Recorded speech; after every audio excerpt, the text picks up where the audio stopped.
Good afternoon and welcome to our coverage of the regular season finale for Seton Hill Griffins football right here on the Westmoreland Sports Network, as today we bring to you a PSAC matchup between the Griffins and the host Lock Haven Bald Eagles. Sean Myers, Roger Downs here on the call at what has been dubbed the most beautiful college football venue in the country here at Lock Haven University. And Roger, this is an important game for both teams. No, not because they have aspirations of playing beyond this week. There will be no postseason play for the Bald Eagles or for the Griffins. But as you see the record on your screen, 4-6 for Seton Hill. A fifth win would be very significant, one to carry momentum into the offseason with a victory. And more importantly, and perhaps more significantly, it would mark a tie for the second most wins ever in program history in a single season. Yes, indeed, Sean. And I think that would be a great step for this Griffin program under the direction of, we'll call him third-year head coach Dan Day now. And I would think that both teams would like to send their seniors out with a win in their last college football game as well. Yeah, the Griffins are coming off of a couple of lopsided setbacks. They went against some powerhouse teams, falling at Cal U, and then just a really disappointing showing last week at home against IUP, a 38-3 setback against the Crimson Hawks. A game in which Dan Day, the head coach, said that they were just physically beat up in all phases of the game. So he didn't say that it was necessarily a lack of effort, but he thought the effort could have been better. Certainly the execution needed to be much, much better. So I think this is a little bit of a gut check for the Griffins, especially for a pretty talented senior class, many of whom stuck around an extra year because the 2020 season was canceled. They want to make sure that they're a part of history here today. They do indeed, Sean, and could not have said it any better than you have already today. Both of these teams, certainly looking at the records on the screen there, ladies and gentlemen, not what either coaching staff expected at the start of the season, so many months ago. But now, this group of seniors, both Bald Eagles and Griffins, want to turn the page and hand the baton over to the underclassmen.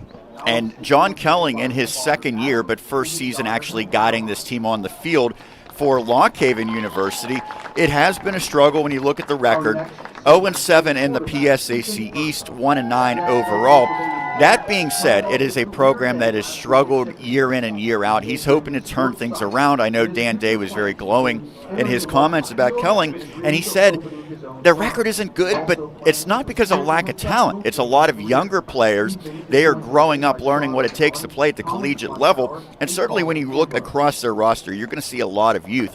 So it's a program, much like Seton Hill, looking to take a step. For the Griffins, I think it's trying to get to sort of the middle of the pack and respectability. On the other side for Lock Haven, it's just desperate to get some wins. Yeah, they definitely need that, and they would love to come out and play and execute well this afternoon against Seton Hill University. And for Seton Hill University, when we talk of the PSAC West, we always talk about what I would call the big three: Slippery Rock, Cal, and IUP. Three very, very good, not just football teams, with football programs. And I think everybody would like to get to their level.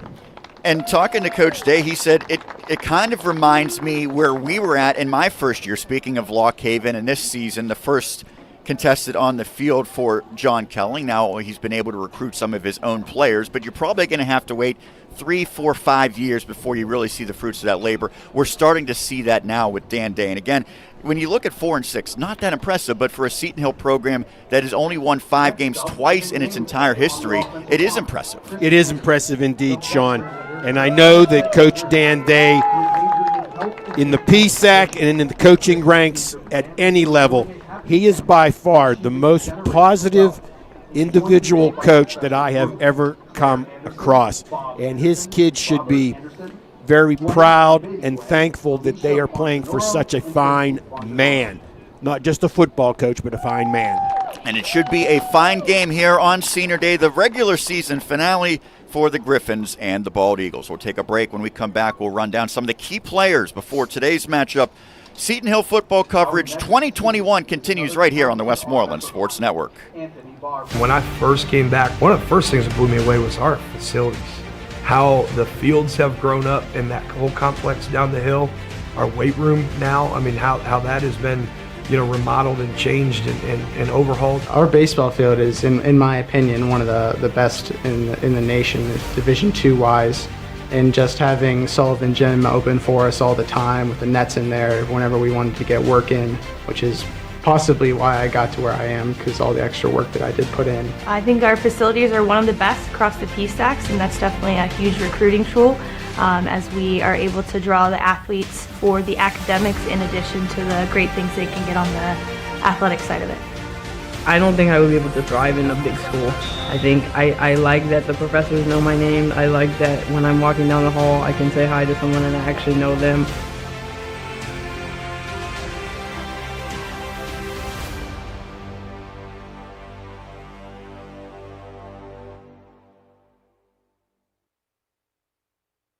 Hi, my name is Tyler Zimmer, owner of Alpha League Performance and Fitness, located in Export. We are a 7,000 square foot sports performance and fitness facility, and we offer 24/7 open gym memberships, small group training, sports performance training, and we also have a group fitness class.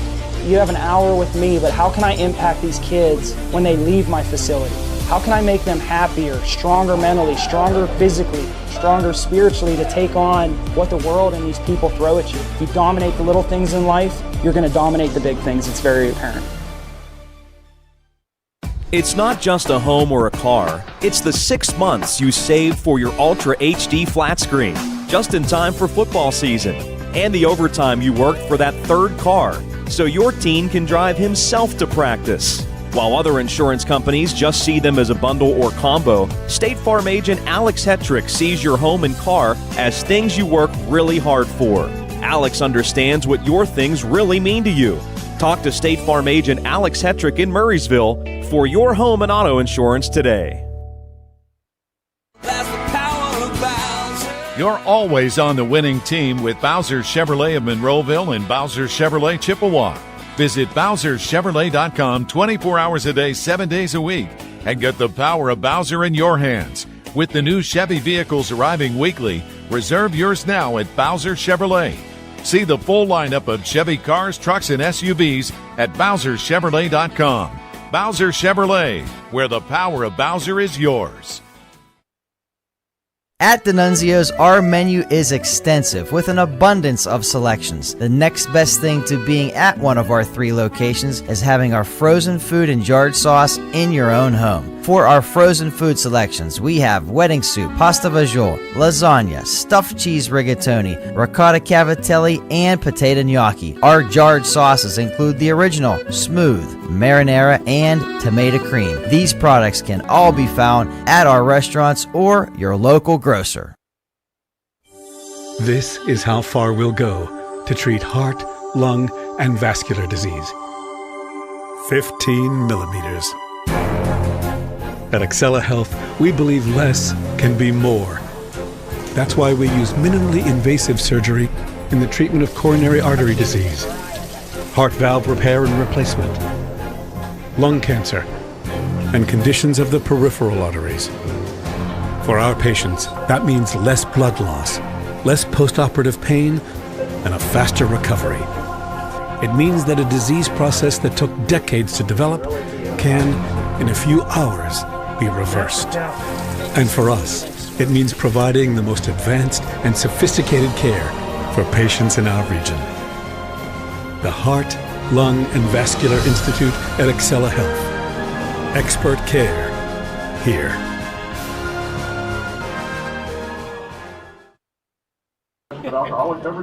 What a beautiful vantage point here from Hubert Jack Stadium on the campus of Lock Haven University. Sean Myers, Roger Downs on the call. Dan Flickinger, our producer. Marcus Weekland manning the camera, getting that great vantage point. Well, Roger, it's an opportunity again to end the season on a high note for these teams, and for the seniors on both sides, they want to go out with the victory. When you look at Seton Hill, some outstanding players who will be playing their final collegiate game today. Jaden Eberton Gaines, Chris Jones, who I think we might maybe see briefly, although it will be Jake McCormick who gets to start a quarterback. There's a chance, I don't know if it's been updated or not, that Michael Alardo might play today for the first time in a long time. He was injured early in the season. Logan Weiland, who is leading the PSAC in rushing yards, will also be suiting up for the final time, too. The top receivers, Taro Gaither, John Makel, Tegan Hahn, a guy that's very familiar with Westmoreland County, a Greensburg-Salem product. Michael Valentino will not be able to suit up today due to injury, but he will be moving on as well. Rainier Jones, a defensive back. Kurt Atkins, who's really come on as a receiver as this season has moved along. He'll also be involved in the return game. Warren Bartlett, a defensive back. Christopher Johnson, an offensive lineman. Jacob Hoyle, another Westmoreland County product by way of Greensburg-Salem. Hunter the punter, Hunter Miller, will be playing his final game. My favorite offensive lineman, Prince McCarthy, who tips the scales at 360 pounds. Uriah Rajkumar and Noah Smith, the backup tight end. So for those players, they know it's the end of the road. And you get the opportunity to play one last time with your brothers, if you will. And I think everyone involved, whether they are a starter or deep down on the depth chart, they want to leave it all on the field with every snap that they have. Sean, completely 100% accurate today for the young men on the field, for the Griffins and the Bald Eagles. It is a bittersweet moment. Well, now it's a moment to honor the veterans a few days removed from Veterans Day with the playing of the national anthem. Thank you, and please remain standing.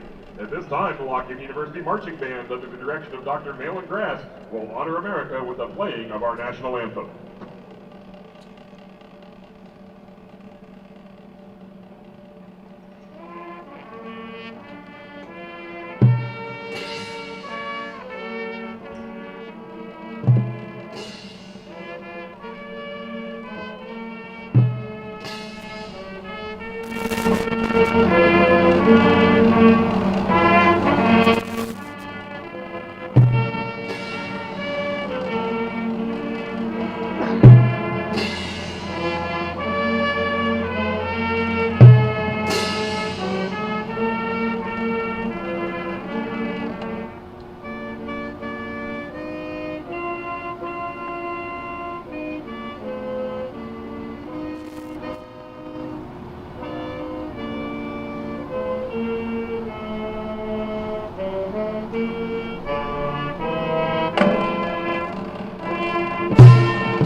The national anthem sets the tone for today's matchup in the PSAC finale for Lock Haven and for Seton Hill.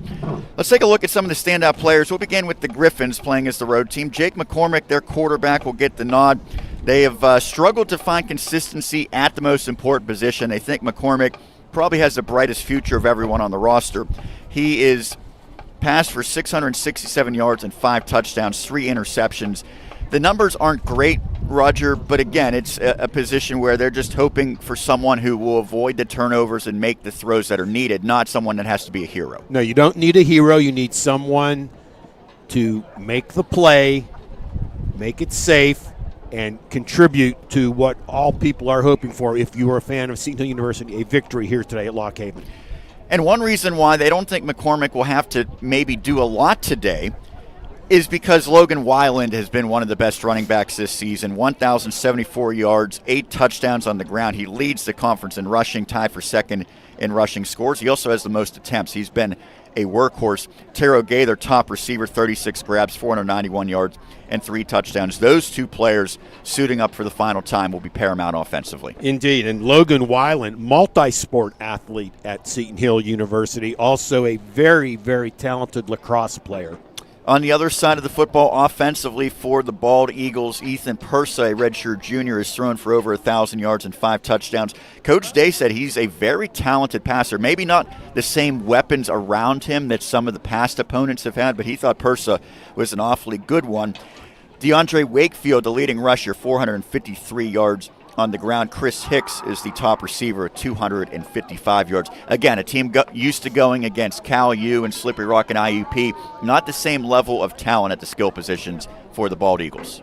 No, not indeed. And, right now the new coaching staff here at Lock Haven, I've always said, Sean, when a coaching change is made, and I don't care what level it is, you need to give that head coach 4 to 5 years to bring in his program, his system, and most important of all, his players. The defense has been great all season long for Seton Hill, and certainly they hope to finish on a high note. Some of the players that they will lean upon, well, mostly the linebackers, Roger. That's been the strength all season. Jaden Eberton Gaines and Jalen McDuffie, who is tied for first in the PSAC with 95 tackles. Eberton Gaines not far behind with 84. Nario Walks, another backer, with 77. Those 4 linebackers, you throw Jaden Mack into the mix, that has been probably the strong suit of this entire team. Yeah, if you take a look at midfield right now, Sean, there's a single captain on the field for Seton Hill University, and it is the mentioned number 1, Jaden Eberton Gaines, the redshirt senior out of Lemon Grove, California, and Mater Dei High School. Also a very storied program. Shane Scott leads the way on the Bald Eagles defense, the linebacker with 91 tackles. That's good for 5th in the conference. Austin Barber, another linebacker, has 5 sacks. This is a defense that, while it gives up some points, has created a lot of turnovers, has been opportunistic at times, and Coach Day said, okay, you look at the 43 points per game allowed by the Bald Eagles, but they can create plays. So that's one thing that the Griffins will have to try to avoid. Conversely, the Bald Eagles, they want to try to take the football away. Yeah, without a doubt, the Griffins must come here and play a solid football game this afternoon at historic Hubert Jack Stadium. Now, is it really historic, Roger, or are you just giving a tip of the cap? You know what? I got it from a very reliable source. It'll remain anonymous unless maybe some of our listeners may be able to tell me who that reliable source is, albeit anonymous, and I will say it is a male. But right now you see the captains meeting at the center of the field, and we said Jaden Eberton Gaines. It'll be the Bald Eagles football first to begin this one. Just a couple minutes away from the opening kickoff. We will take a quick break, get you ready for the beginning of the regular season finale between the Griffins and the Bald Eagles right here on the Westmoreland Sports Network. At Sendell Mitsubishi, buying your new vehicle is as easy as stop, shop, and roll. Stop wasting time in the dealership. Shop online in just a few easy steps. Roll on home in your new Mitsubishi or have it delivered to your door. SendellMitsubishi.com. At Sendell Volkswagen, buying your new vehicle is as easy as stop, shop, and roll. Stop wasting time in the dealership. Shop online in just a few easy steps. Roll on home in your new Volkswagen or have it delivered to your door. SendellVolkswagen.com. Choosing an early childhood development program is a big decision, and Seton Hill University is here to help. At Seton Hill's Child Development Center, your 3, 4, or 5-year-old will have fun while developing social skills, self-confidence, and creating a foundation for learning. Here, we foster a mastery of life skills that will prepare your child for success in any endeavor.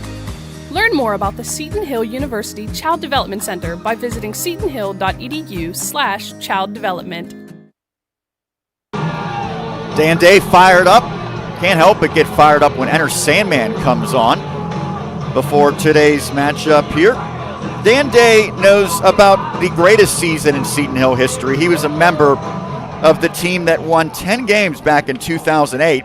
A win today would tie the 2016 version of the Griffins for the second most win in program history. They're currently alone in 3rd place. Hard to believe a program that goes back 15 plus years has only won 5 games in 2 seasons. As you get a good look at maybe our favorite kicker of all time, that's Jack Wagner, the kickoff specialist. A bit of a homecoming for him as he attended Wilson High School, Sinking Spring, Pennsylvania. He sent 8 balls into the end zone for touchbacks out of his 33 kicks so far this season. Yeah, Jack Wagner, number 63. There you see him, 5'8", 250 pounds. And don't be surprised if he's throwing his body around on this kickoff team as well, Sean. He does have some tackles on the season. Roger, we are not far from Penn State University, and he reminds me of Joey Julius, Big Toe. Yes. The massive kicker for the Nittany Lions about a half decade ago. And Sean is a very proud alum of Penn State University. Hoping for a win today against Michigan. Not too far from here. We could have made a stop on the way as Wagner sends this one deep. And bobbled, and it will be a touchback. Dangerously close. The right foot of the returner for Lock Haven, barely in the end zone, creating that touchback. Excuse me. Yeah, Di Gregorio seemed a little indecisive, but ultimately he did make the right call. So the drive will begin at the 25-yard line for the Bald Eagles. Let's take a look at the offense for Lock Haven. Left to right along the line, 75 Anthony Barber, 79 Joe Turek, Jeff Burkhardt, 64 is the center, Trevor Miller, 72, and Chris Anderson, 51, round out the starting line. We'll get to the skill position players after this first down from the 25. Persa, the quarterback, operating out of the gun, loses the handle. Now he has to pick it up, and he's going to be brought down for a big loss. Good job to get on the football, but it will bring up a 2nd and long as the Griffins swarmed, and in there was Justice Griffin on the tackle. Take another look. Yeah, Justice Griffin, very nice job. 6'3", 250-pound senior Justice Griffin out of Rochester, New York. A setback of about 15 yards. Number 1, Justin White. Number 19, Kareem Davis. And number 14, Chris Hicks are the wide receivers. Isaiah Gonzalez, 80, is the tight end. Number 8, DeAndre Wakefield, the running back behind. Number 5, Ethan Persa, the quarterback. Persa's pass is complete to the 20-yard line. Sliding grab by Hicks, who now, with that catch, takes sole possession of the team lead with 20 catches on the campaign, but it'll bring up a 3rd and long. Yeah, Chris Hicks Jr., tight end, 6'3", 215 pounds, out of Stafford, Virginia. Ran a pretty nice route there, Sean, although it still will be 3rd and long. Yeah, that's the benefit defensively, is that you can allow those passes that go for 8-10 yards when the opposing offense needs to get about 25 yards. 3rd and 15. Persa has some time. Now he's flushed out. Pass is incomplete, a bit low for the intended target, Wakefield, and it'll bring up 4th down. That opening play fumble proved costly. It certainly did, Sean, and right now the opening series for the Bald Eagles could not have been more disastrous than they could have planned for. When you get a bad snap on first down, everything just kind of flows downhill. What they need to do, get the offensive line together, maybe get the center in today's game with the quarterback working on some snaps. Punt is sent away, and it is not a good one. Jesse Funk was designated as the punter, but I believe that was Hunter Hess who sent that one. My mistake. It was actually Tony Nicasio, the freshman, and he is a WPIAL product, so it'll be great starting field position for the Griffins. Yeah, Tony Nicasio is a freshman out of Pine Richland High School. Also on this Bald Eagle roster, Josh Marr from Connellsville, as well as Amir Wood from Gateway. So 3 WPIL products here at the Haven. On the plus side of midfield, the Griffins have their first offensive possession. It's the 49-yard line of the Bald Eagles.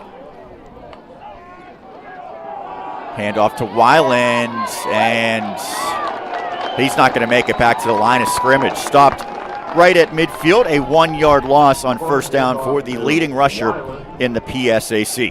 Yeah, Logan Weiland, absolutely no room to run on that play. Well played, well sniffed out by the Bald Eagle defense. We'll take a look at the starting offense for Seton Hill after this 2nd and 11.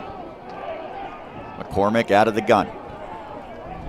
Zero Gaither goes in motion. It goes to McGriff, and he's going to look to pass, and that pass is open to Gaither as he will rumble his way into the end zone. Seton Hill strikes first on a 50-yard trick play. Yeah, no flags on the play.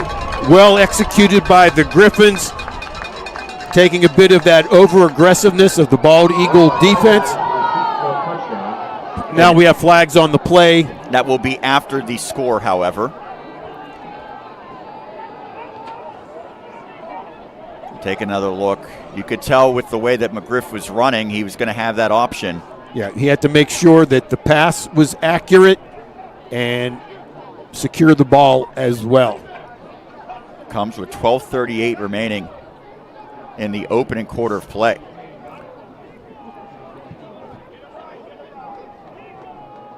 As we await the call. Now an explanation being issued first. Now Dan Day, you know what they say, Roger? Last game of the season, can't hold anything back. Thank you, Brent. And if our... Off the play, we have sportsmanlike conduct on the offense, number 44. That penalty is being enforced on the kickoff. It's on the tight end, Casimir. That is his first unsportsmanlike. As you heard, it will be enforced on the kickoff. Yeah, Casimir from East Allegheny, just down the road from Seton Hill University. His high school team, the Wildcats, were on the wrong side of a blowout last night against Central Valley. Yeah, can't hold anything back. Dan Fouts, Brent Musburger, and wonder if our anonymous Mr. Know-It-All knows which movie that's from. Extra point attempt for Hogger. The kick is up. It is good. Great start for Seton Hill. 7-0 Griffins. Less than 3 minutes into this one. We'll take a break and continue our coverage right here on WSN. If you had to file an insurance claim, would your insurance coverage score a touchdown, or would you be sacked for a financial loss? At Stevenson Insurance Associates, you'll call the right play when it comes to your insurance coverage. Don't fumble the opportunity to score points with our customer service and superior low-cost policies. You need to make the right call to Stevenson Insurance Associates at 724-832-9889. We know speaking with your teen or your young adult about drugs and alcohol can be challenging, but is necessary. Remember to have a conversation, not a confrontation. Establish good communications, break through barriers, and be firm but loving. Here are some helpful tips. Choose a good place and time to chat. Talk with openness. Actively listen. Offer empathy and support. For more information, visit us online at wedacinc.org. Westmoreland Drug and Alcohol Commission. Prevention is key.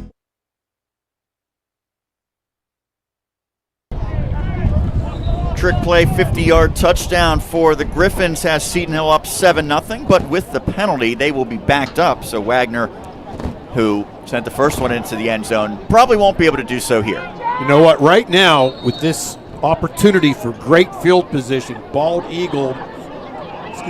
Eagles must capitalize on this situation and make Seton Hill pay for the unsportsmanlike penalty.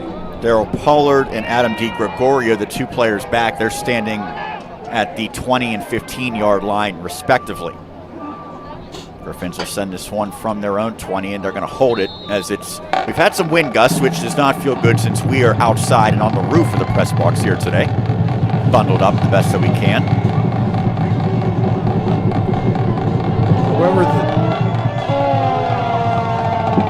A little bit of confusion, but it's fielded just inside the 20-yard line, and a good return out to about the 40, courtesy of Daryl Pollard. So good starting field position for the Eagles. Yeah, as I said earlier, Sean, they have to capitalize on this now.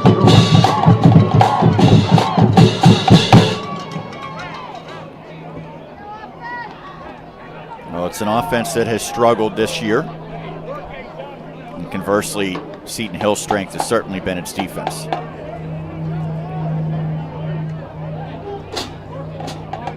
The ball at the 41-yard line. Fake of the handoff. Purse is going to keep it himself. That was a deceptive play. Gets a gain of about 5 yards to bring up a second and medium. Run by Persa. Ethan Persa, 6'4", 215 pounds, out of Allentown Central Catholic. Did a nice job on the read there. Held it to the very last moment. Kept the ball, positive yardage for Lockhaven. And that's always a situation where ball security has to be paramount. When you are making that decision to pull it or hand it off at the very last second, the mesh point. Yeah, particularly on a day like today, it is indeed very cold. Persa looking to pass behind his intended target. Hicks tried to snag it with one hand. Eberton gains in coverage. He'll bring up third down. Yeah, nice job on a bit of a delayed blitz there by Seton Hill. little bit of chippiness out on the field after each and every play so far, Sean. It was not a good showing defensively a week ago for the Griffins against IUP.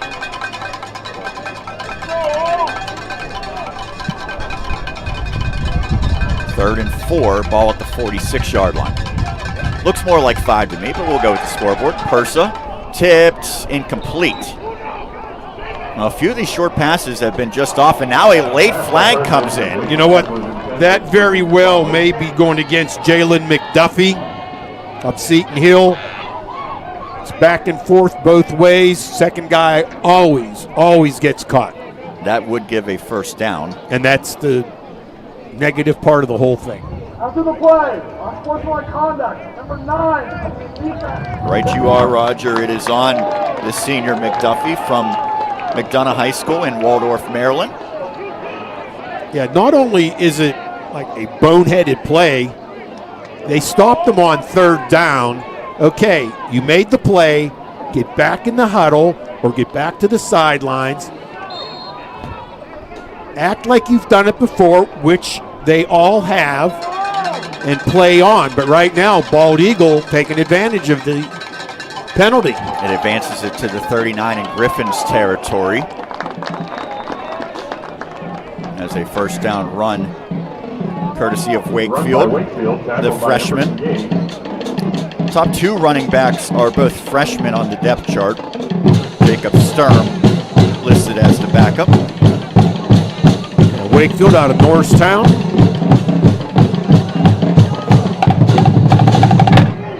Four-yard gain makes a 2nd and 6.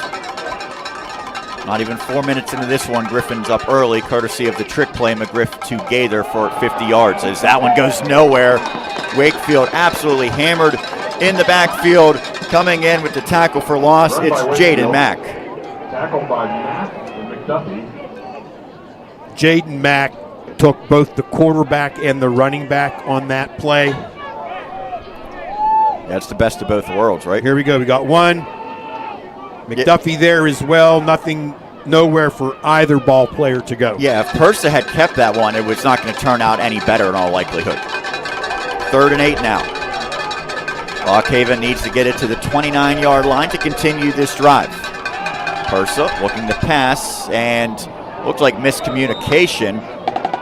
DeAndre Pratt was in coverage there. Right now, on every passing down, Seton Hill is having that delayed blitz. Nothing has changed. Looking at the Bald Eagles offensively, they have not changed their snap count yet in today's game. Always going on a very, very early count. They delay it a bit, maybe go on 2, may get an easy 5 yards here out of the Griffins. It is awfully windy, and I'm fearful, Roger, that my papers will be flying away sooner rather than later. 4th and 8, offense stays out on the field. Persa zooms one, incomplete. A little too hot to handle for the intended target. Hicks, a turnover on down, so the Bald Eagles not able to take advantage of that good starting field position. Yeah, missed opportunity there by Lock Haven.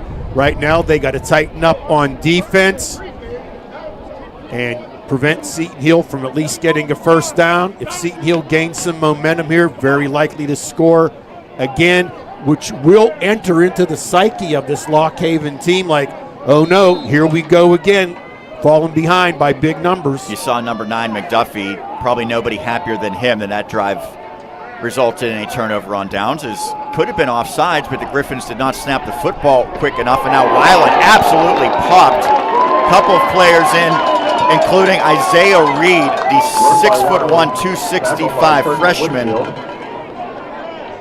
as Kahari Kirkland Whitfield also in there.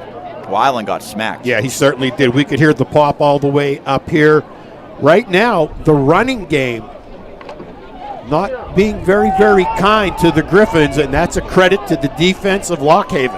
And it was a struggle last week on the ground as well, and they know, Seton Hill coaches and players alike, if they don't run the football, it's going to be a tough afternoon as McCormick takes a shot. Bobbled. Mako has it as he will head in for a 62-yard touchdown. You know what? Just a perfectly thrown ball.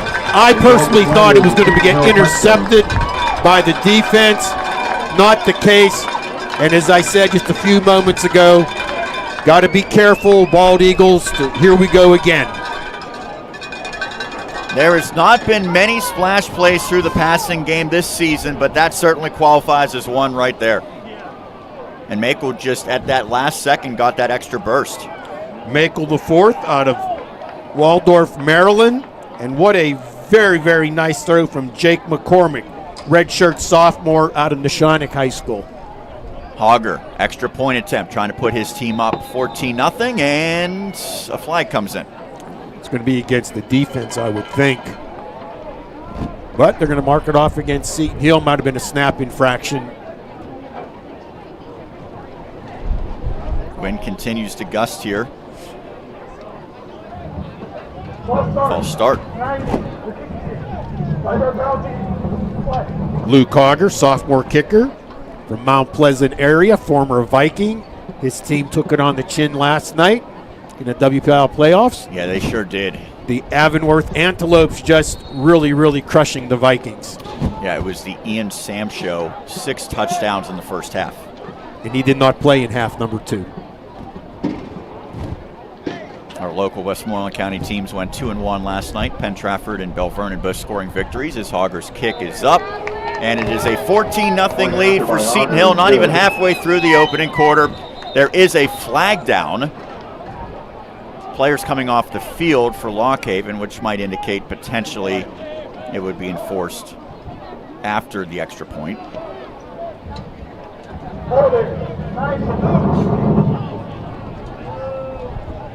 Well, it's a holding against Seton Hill, so they'll have to do it again. Yeah. Our referee today is Kurt Benner. Rahula Wilson is the umpire. Robert Gall, the head linesman.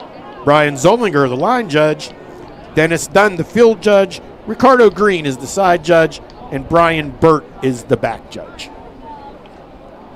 They've been pretty busy so far here early in quarter number 1. This is becoming quite a long extra point now. Well, it could be critical here. 2 teams that have struggled to gain some victories, Sean. Every point, absolutely crucial. About 35 yards the distance. Now, could have been some movement up front on the Lock Haven side as that one is up and it is no good, pushed wide. So it's a 13-0 lead for Seton Hill. 9:37 left in the opening quarter here on the Westmoreland Sports Network.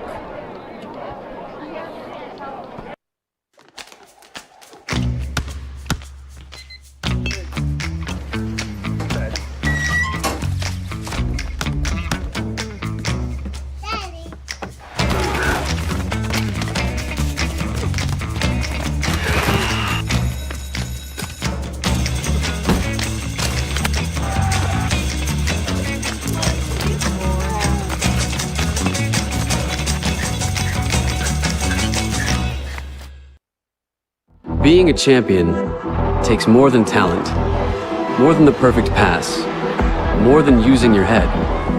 Being a champion takes the spirit to always push harder, the ability to overcome any hurdle, and the fire to be the best.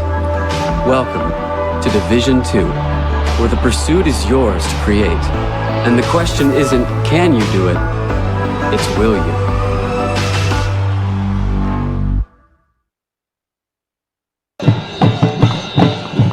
Kickoff by Wagner goes out and it goes across the sideline just before sneaking into the end zone. So an illegal kick out of bounds will give good starting field position to the Bald Eagles once again.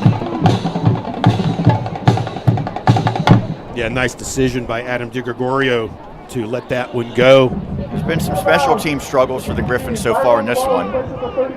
So a 10-yard penalty will move it to the 35. That said, the offense and defense has done its job so far for Seton Hill. They certainly have, Sean. And right now, if you're a fan of the Lock Haven University Bald Eagles, you need to get some sort of positive momentum going right here and now. They kind of had it with the good field position on the last possession, but they need to sustain it. A lot of movement there. That could be called on 3 or 4 different players. Do you think, Roger, that Bald Eagles get sick of everyone pointing out that they don't have any hair? Being hairless myself, I don't think so. Okay. It's a distinctive look, I suppose, if you want to It is. take that angle. As I tell my wife, she is seen with a very distinguished elder gentleman. Does that guy know about you? Oh, I'm joking. I'm joking, of course. 5-yard penalty makes it 1st and 15 back to the 30-yard line as Wakefield, not a lot of running room as he is driven back. McDuffie among the players on the tackle. Run by Wakefield. Yep. Tackle by McDuffie. Nice play by McDuffie, Sean. Number 95, Nelson Gideon, left defensive end. What a nice job he did staying home, making sure that Perza did not maintain possession of the ball to the quarterback position. Gideon has taken a liking to yoga, and it seems to have paid dividends. Persa looks to pass. Now he's going to step up and has nowhere to go. Football out. He got it back. Okay, McDuffie's all fired up. So Persa taken down, and it will be about a 3-yard loss. So bring up a 3rd and long. Wind continues to gust here at Lock Haven University. You might hear it is a tarp roof above us, and you can hear it kind of crackling, popping in the wind here atop this press box of Hubert Jack Stadium. 3rd and 17, ball at the 28-yard line. They need to get it to the 45. Short pass is complete, and that's not going to be the distance needed. Yeah, like you said earlier, Sean, they'll give him that little catch, little bit of yardage, long 3rd down play, then you must rally to the football and make a secure tackle. Kyer McBride, the freshman, on the reception, but no chance to get to the sticks. Brings up 4th down.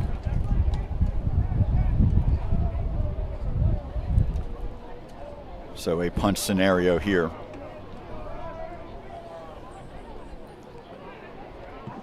And that one, I don't know if it was deflected or just came off the foot wrong, but it's going to give great starting field position to the Griffins. Nicasio, that's not what he had in mind. No, not at all. It was just not a very good punt. Windy conditions here at Lock Haven.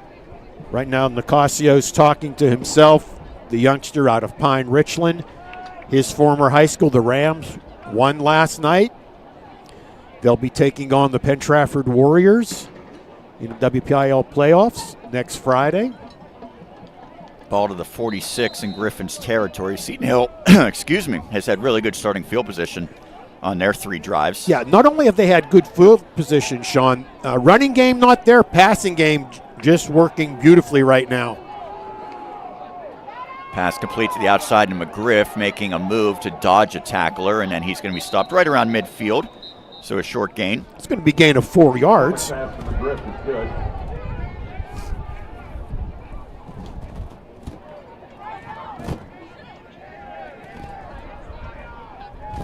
Second and 6. A little more than halfway through this opening quarter of play. And we thank everyone for tuning in to today's broadcast of Seton Hill University Griffin football right here live on the Westmoreland Sports Network. Couple of long Seton Hill touchdowns, 50 yards and 62 yards.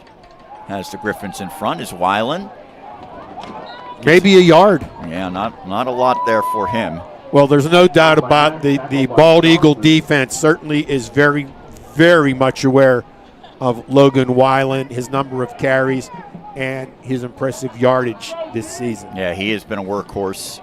Valentino went out very early in the season, so they went from a 3-headed monster down to the duo of Weiland and McGriff, and after they sort of split carries early in the season, no doubt that Weiland has pulled away in terms of being the lead back. 3rd and 5 for the Griffs. McCormick bit of a bobble there on the snap. Still able to step up, and a sliding catch is a complete. It is Casimir, the tight end, who is a quarterback in high school. He has since bulked up. He's at 275. That is a massive tight end. Yeah, good. Seton Hill's going to pick up the pace right now, Sean. Showed some nice hands on that reception. Weiland spins out of a tackle. Might have actually bounced off of his teammate. Still in the free, and now they're going to say... He was out of bounds. Yeah. Well, that one he nearly broke.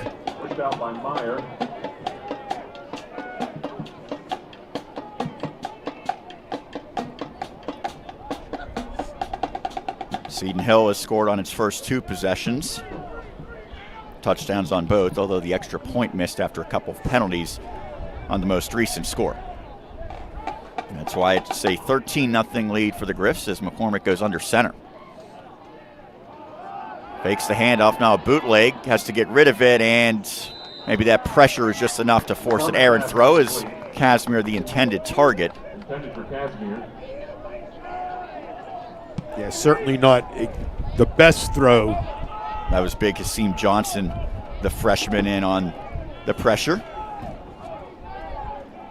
There is a ton of youth on this defense. You know what? And if there is a silver lining to this Lock Haven program, as long as the youngsters can continue to play, continue to improve, that's what they need to have. They need to have consistency throughout the program, top to bottom. 6 freshmen start defensively out of the 11. Is that a Might be a offside? timeout, delay a game. It's a timeout for Seton Hill. We'll take one as well. 5:31 left in the opening quarter. Griffins up 13 here on WSN. Your next golf adventure awaits at Manor Valley Golf Course in Export. Manor Valley offers 18 scenic holes over gentle sloping fairways and the purest putting surfaces around. Manor Valley Golf Course in Export is the perfect place to host your next golf outing, banquet party, or shower. Manor Valley also offers league play and great membership rates. Tee times available. Call 724-744-4242. Visit ManorValleyGC.com.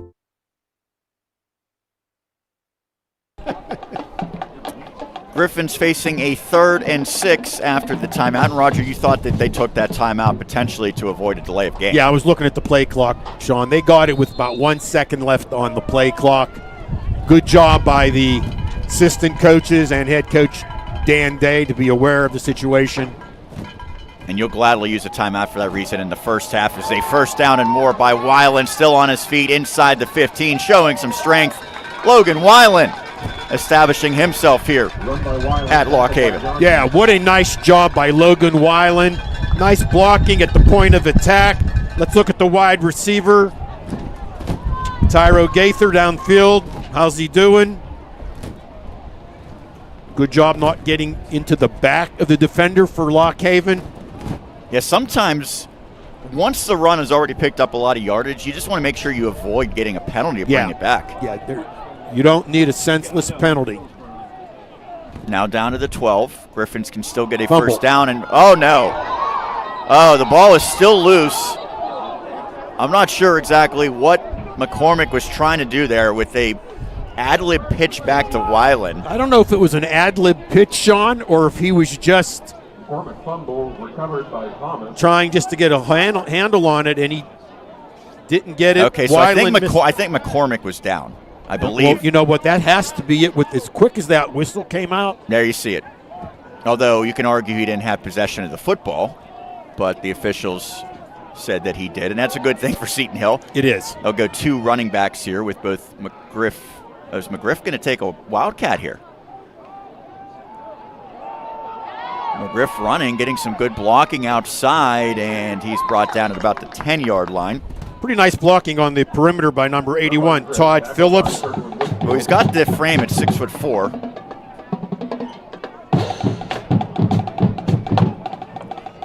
It'll bring up a 3rd down for the Griffs right around the 10-yard line. Right now, if you're not sure you can get the 1st down, maybe you have already talked to Luke Hogger.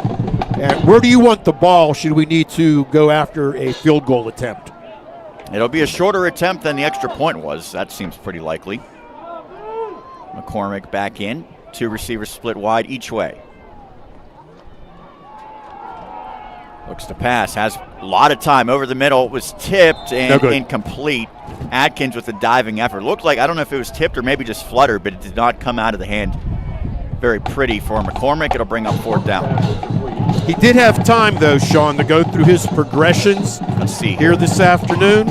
Left, looking left, coming back toward the middle. That just came out ugly. And despite the best efforts, Atkins could not pull it off of the turf. So now the Hog man will attempt a 27-yarder.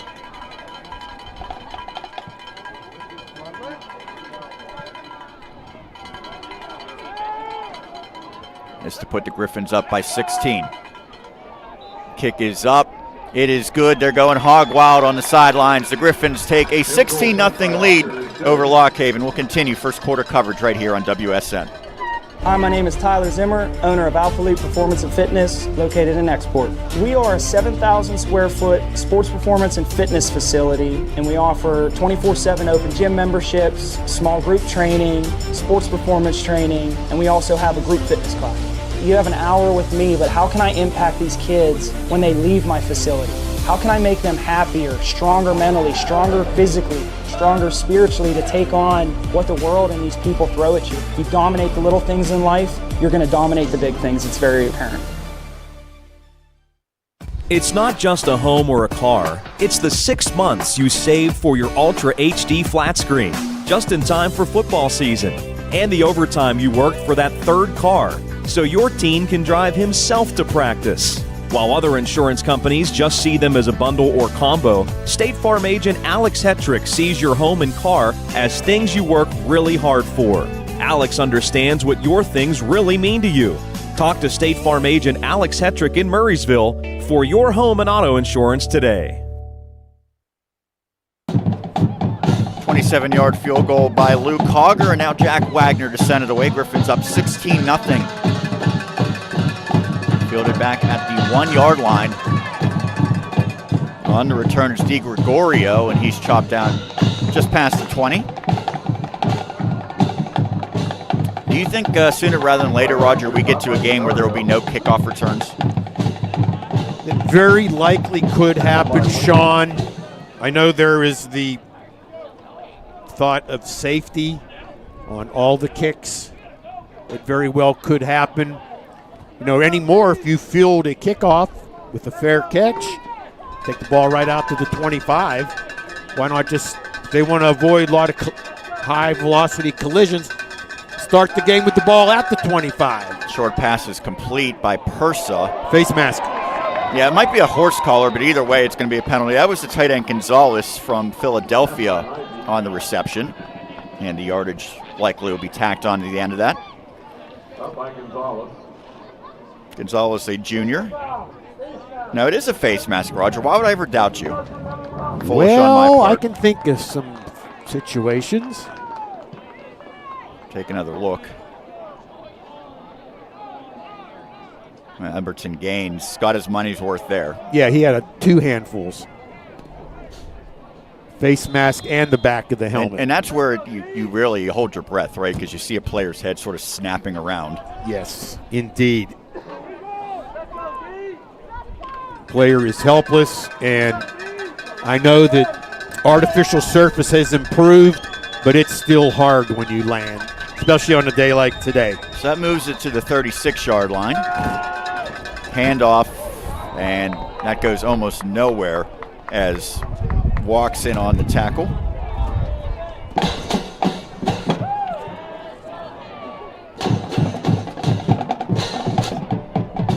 Dario Walks, senior out of Miami Central.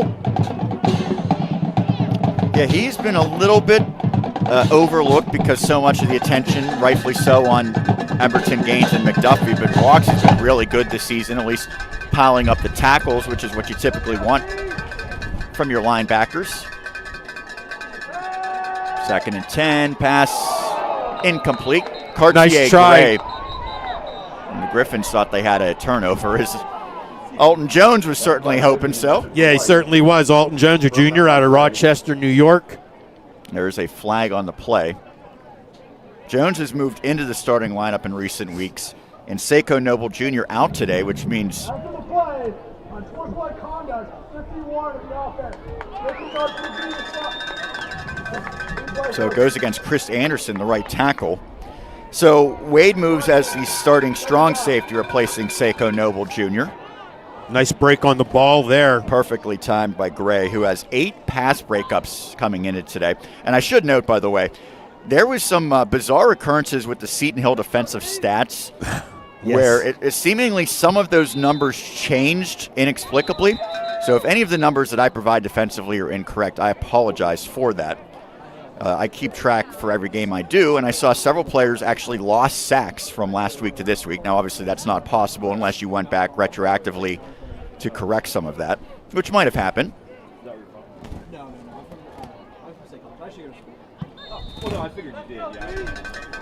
So the penalty makes it a 2nd and 25. There's been a lot of 2nd and 3rd and longs for the Bald Eagles. Short pass is caught, and Holmes was just barely brought down. I think Nario Walks got just enough of him. Yes, he did. That's where you hope your receiver maybe can slip a tackle. And if he did, he probably had some room there. Yeah, he certainly did, even though that Alton Jones bearing down on him.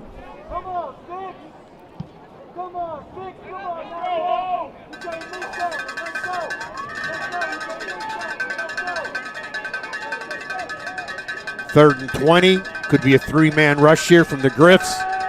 Persa has time, but he throws a short swing pass. Oh, a hurdle.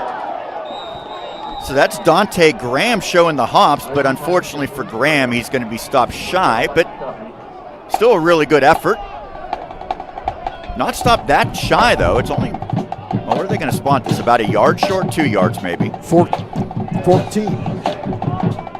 Oh, my mistake. Yeah, that's the original line of scrimmage. So no doubt a punt upcoming here.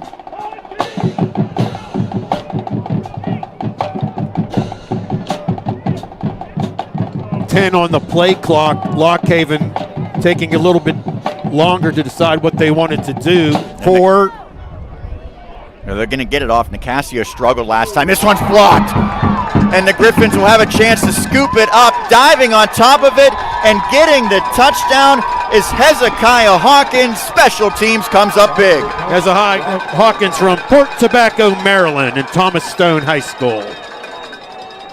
Let's see who got the block, though, Sean. They came close on the last one. We'll check again. I thought maybe it was Tegan Hahn. I'm not sure about that, but we know it was Hawkins who was able to get on top of that football. So he recovers it in the end zone for a special team score. There's a 2 in there. There's a 21. 21. It's Tegan Hahn. Tegan Hahn, the local product from Greensburg, Pennsylvania. Former Golden Lion, Greensburg-Salem. And his final collegiate game, and Coach Day said you're going to probably see more of Tegan Hahn. He meant defensively, but we see him on special teams making a play as the extra point is good. This one is all Seton Hill. The Griffins up 23-0 over Lockhaven. Still first quarter action here on WSN. The most incredible machine ever created didn't come with replacement parts.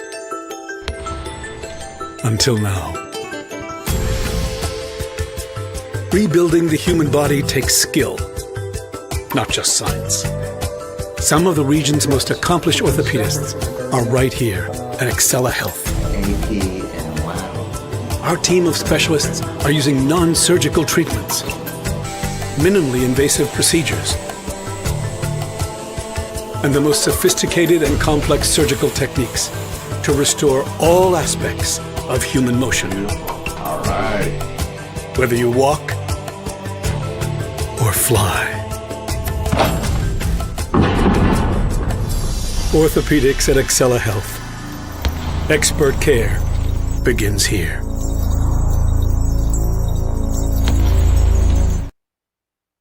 Seven, 8. No, they had 11. Roger doing his math here to see why the Griffins called a timeout on the kickoff after a special team score.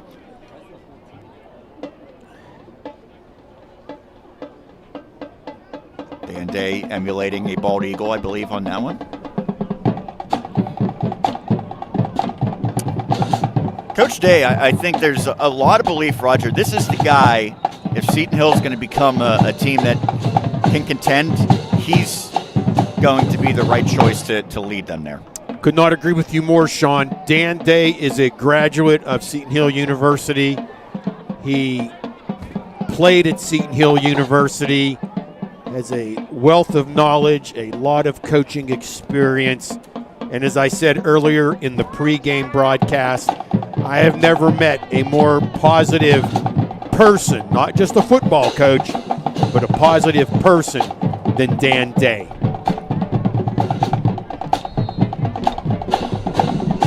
Well, we'll see what Wagner has here. Kicked the previous one out of bounds. Or actually 2 kicks ago. Starting to lose track with how many kickoffs he's had. That's going to be returnable. At about the 3-yard line.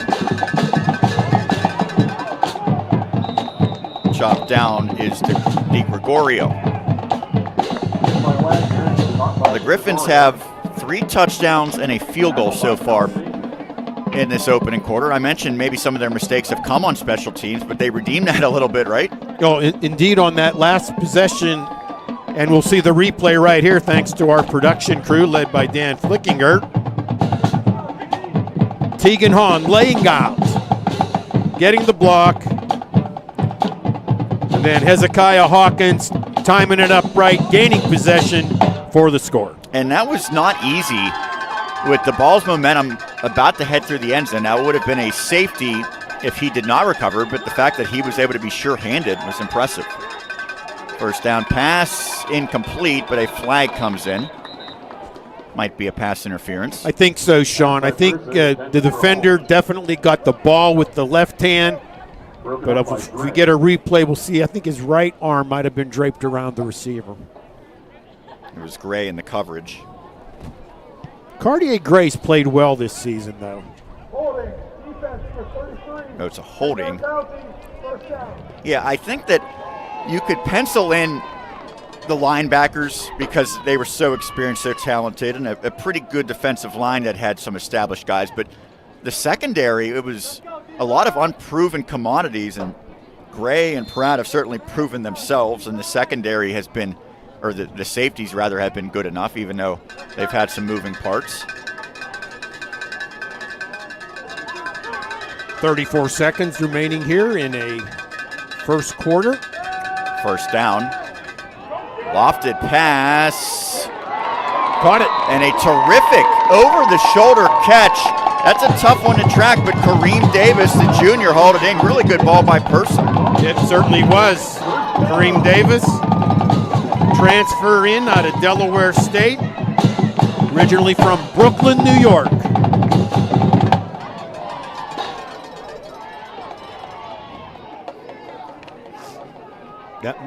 We'll see if they can get a snap off, Sean, here in the final seconds.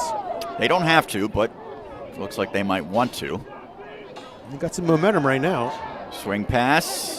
Nice catch. Oh, and then Cartier-Gray got all sorts of spun around there on the reception by Graham. He's been impressive. We saw the hurdle, and now got Gray spun around as the first quarter comes to an end. What a showing by Seton Hill, 23-0 over Lock Haven. Take another look at the final play of it, but one of the rare highlights for the Bald Eagles. They face a big deficit heading to the second quarter here on the Westmoreland Sports Network.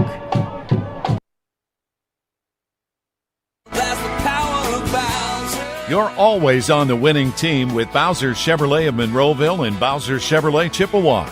Visit BowserChevrolet.com 24 hours a day, 7 days a week, and get the power of Bowser in your hands. With the new Chevy vehicles arriving weekly, reserve yours now at Bowser Chevrolet. See the full lineup of Chevy cars, trucks, and SUVs at BowserChevrolet.com. Bowser Chevrolet, where the power of Bowser is yours. D'Annunzio's Italian Restaurants is open 7 days a week at all 3 of our locations, Jeanette, Monroeville, and Latrobe. We invite you to join us for our specials. Monday, the special is spaghetti. Tuesday, it's raviolis. Wednesday, it's lasagna. And Thursday, it's chicken parmesan or chicken romano. Be sure to try our drink specials and our fabulous desserts. And remember, we also have takeout available at all 3 locations. We begin the second quarter with a 2nd and 4 for Lock Haven. Griffin's up big in this one. Fake of the handoff, and then a great open field tackle by Jaden Eberton Gaines. He wears number 1, Roger, and for good reason. He earned that as the leader of this team. Yeah, indeed he has, Sean. Catch there by Gonzalez, junior tight end out of Philadelphia, transfer from Alvernia College. Didn't like the way Gonzalez kind of held the ball out there. Tough day, tough weather conditions, cold. I think it's nice. I would say it's pleasant. Yeah, if you're a skier. 3rd and 7. Persa. Pass is complete.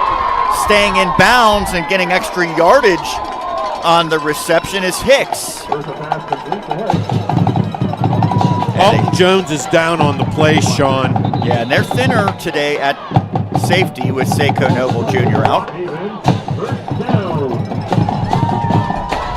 That was a very, very nice throw and great concentration on the catch by Lockhaven. And with a timeout on the field, we'll take one as well. Less than a minute into the second quarter, Griffins up 23-0 here on Westmoreland Sports Network.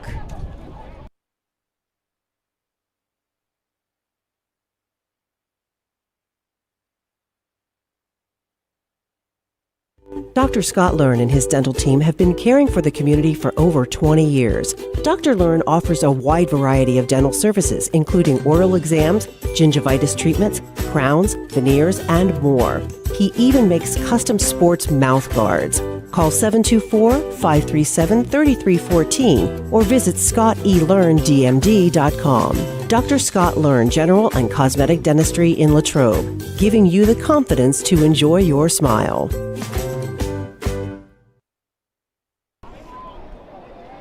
14-14 left in the opening half. Seton Hill up 23-0, but Lockhaven with its most impressive drive so far today in the red zone. 1st and 10 from the 12. Persa out of the gun. He's going to keep it. And I don't know if that was the right decision. Sorry, Dan. Dan Flickinger, our producer. Well, right now, if you're a fan of the Bald Eagles, you want anything positive. This has been their deepest penetration of today. Is there a penalty somewhere that I may have missed? No, the officials are conferring. Yes. Seton Hill outgained Lockhaven by about 100 yards in the opening quarter, 156-61. And we thank the Sports Information Department here at Lockhaven University for updated stats. Yeah, we only lament not having a heater up here, although that might be dangerous for me in my condition. Doused in gasoline. Yeah, Sean due to had a mishap at the Sheets pump as a penalty against Seton Hill. Both ways. And against Lockhaven. So those will offset.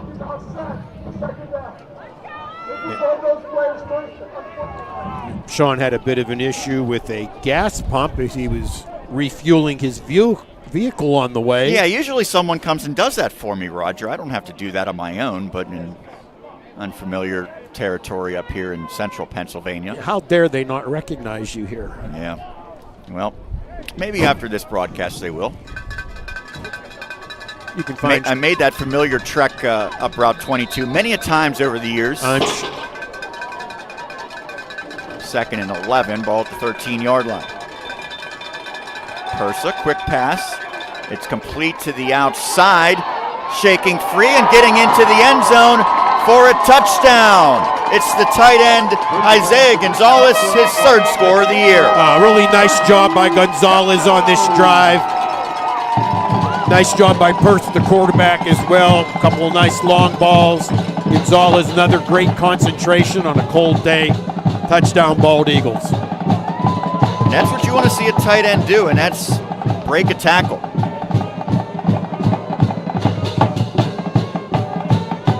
Now the extra point attempt.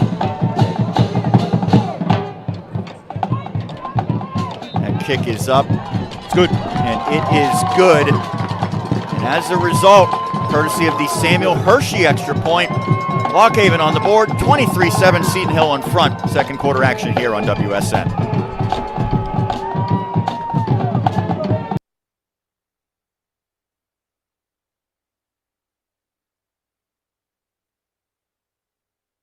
It's not just a home or a car. It's the 6 months you save for your Ultra HD flat screen, just in time for football season.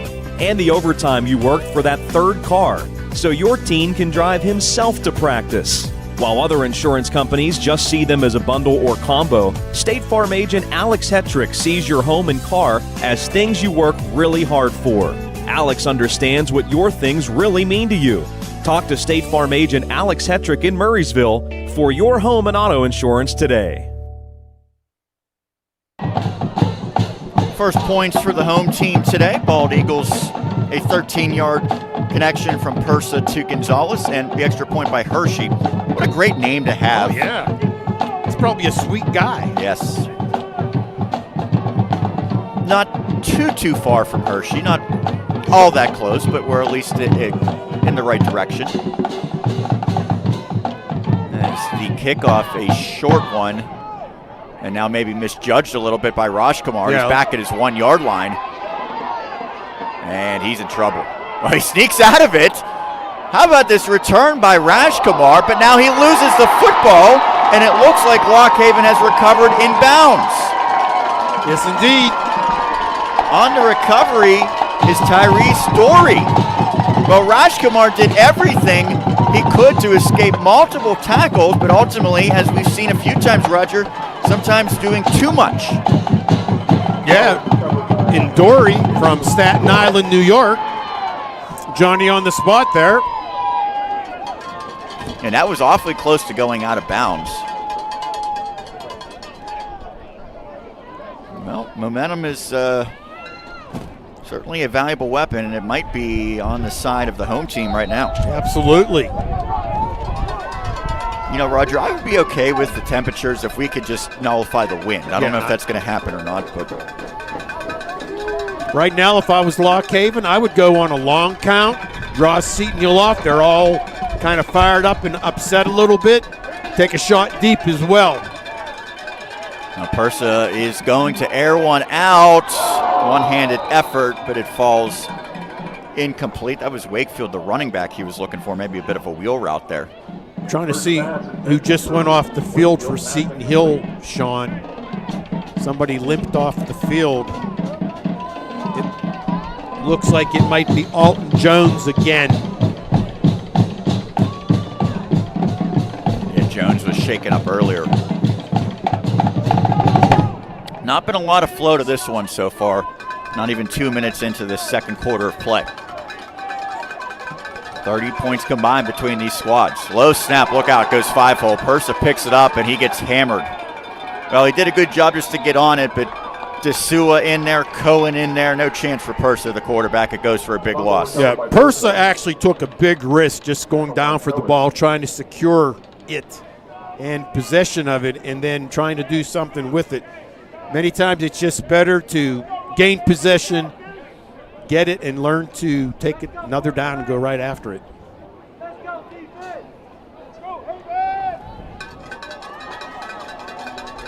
The 3rd and 29. Or excuse me, 19. Yes, 3rd and 19. Either way, 3rd and a lot. As they go short pass complete, and a terrific tackle by McDuffie as he brings down Kareem Davis. Now, typically you like your receiver one-on-one against the linebacker, but when that linebacker's McDuffie, the odds change a little bit. Yeah, absolutely. Well, right now, nothing decided from Lockhaven. I would think you have to punt it here, right? No, I think they're going to go for it. They need 18 yards. Unless there is maybe a pooch punt? Yes, indeed. I mean, if they go for it, that's a bold strategy. Now it does look like it'll be a punt. And it's blocked. The second block, Cohen can't pick it up. The ball is still loose. And now Walks has it. And it's pitched. And McDuffie is going to get to the end zone. Will this stand? Yeah, I see no flags on the field. So a blocked punt. Second of the day. Walks had it initially, and then somehow, I don't know if intentionally or not, he got the football to McDuffie, who took it back for a touchdown. Well, what a great way to respond for the Griffins. Well, that's the drawback to having your quarterback try to punt it. Let's take a look here. No, mad scramble. Cohen once, twice, 3 times couldn't get to it. And then it's picked up by Walks at the 45. And does McDuffie rip it away from him?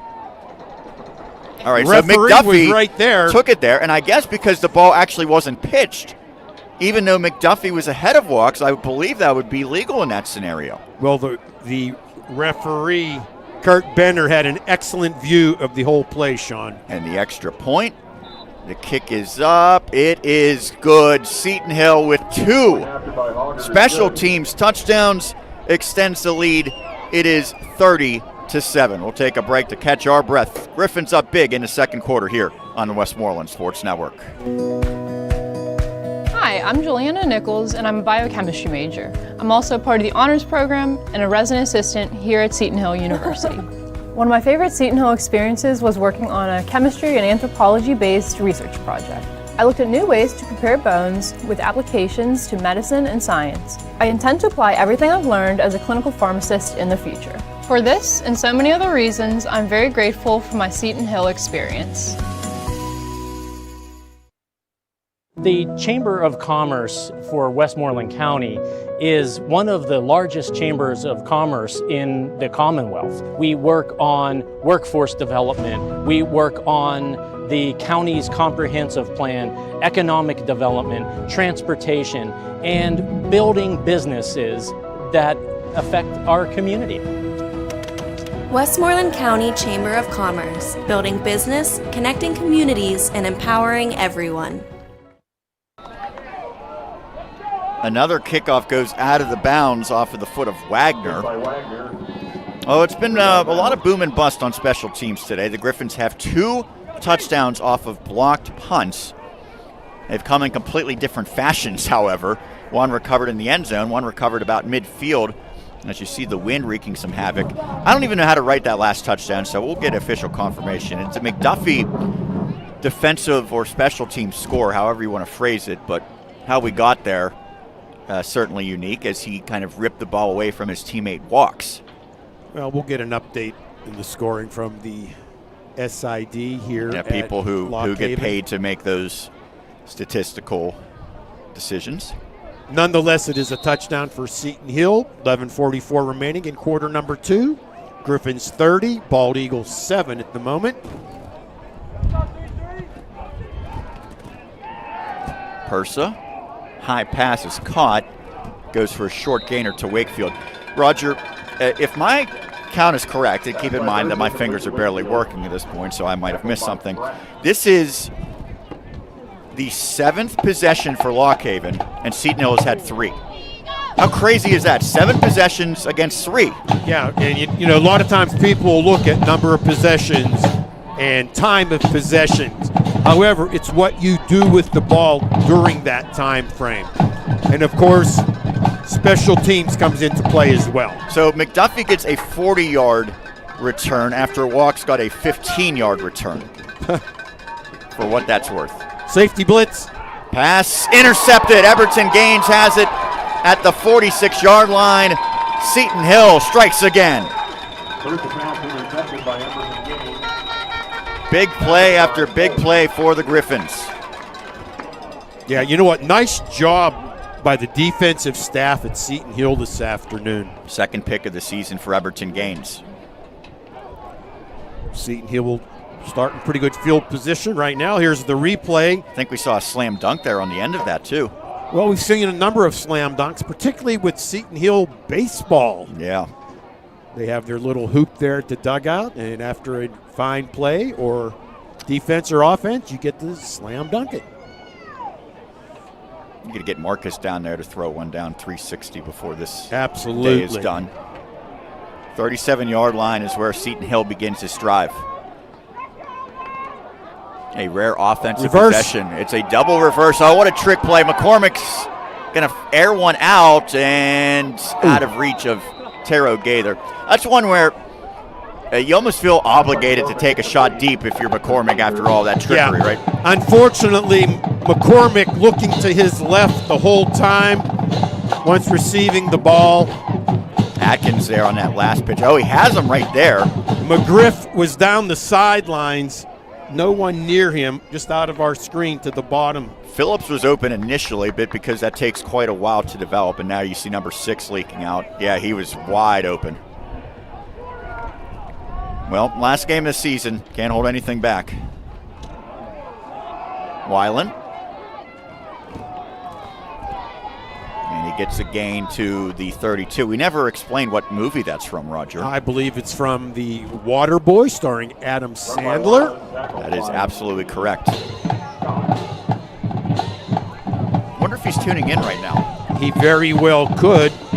We know that he is a fan of the Marcus Weekland podcast, Updated Movies.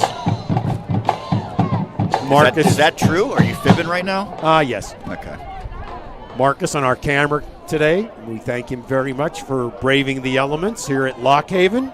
Not that he had a choice, as it should have been an offside. They got it. Yeah.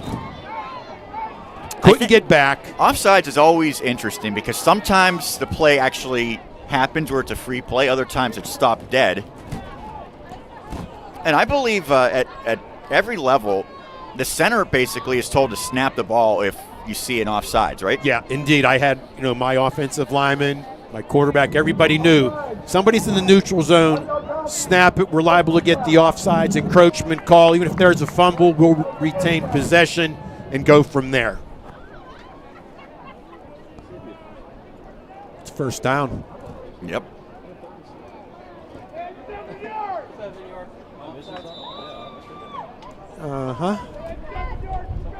Yeah, you know what? The crowd has also spotted what we spotted. There's some cat calls from the fans here at Lock Haven. Ball to the 27, 1st and 10. Weiland trying to find some room, and he gets about 3 yards. Well, which was a little bit after the whistle. Now a late flag comes in. So what did we spot there, Roger, that it should not have been a first down? I counted a 7-yard penalty marked off. I could be wrong. You know what? I taught history and was a guidance counselor. I could be wrong, but I can count to 7.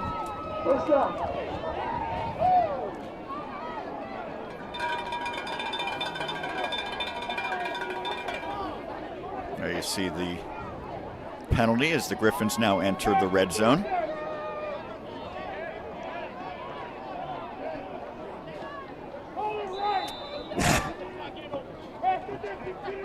Some salty spectators here. Well, you know what? A lot of frustration, I'm sure, here at the Haven. Parents, fans, players, students, not having a great year, and it only takes a little bit of more of negativity to add to that. He's open. Phillips out of bounds. Flag comes in, however. It's going to be offensive interference, I would think. Kind of a pick there near the goal line. Caught by Phillips, but out of bounds. Pass interference, number 81 in the offense. It goes on Phillips. So apparently it was not on a pick. It was just creating separation from the defensive back. I saw Casimir coming into the screen late. I always thought that the offensive pass interference was too punitive because it moves them back 15 yards.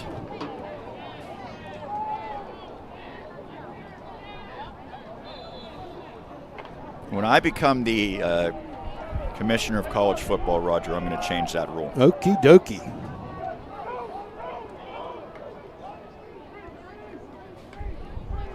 McCormick, clean pocket. Throw it. He does. And it is caught for a touchdown, 27-yard strike. Taro Gaither, the celebration is on. Taro Gaither, that'll be his second one today, Sean. And that was, I think, a little underthrown.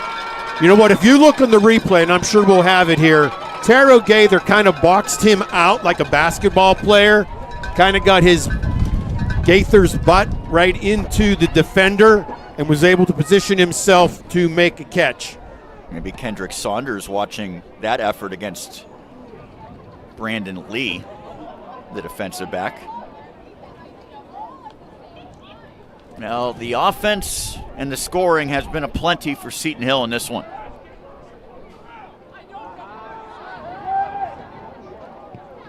The kick is up. No good. Well, it'll be a sullen hog pen for a little while as that extra point is missed. It's 36-7, however, Seton Hill in front. Second quarter on the Westmoreland Sports Network.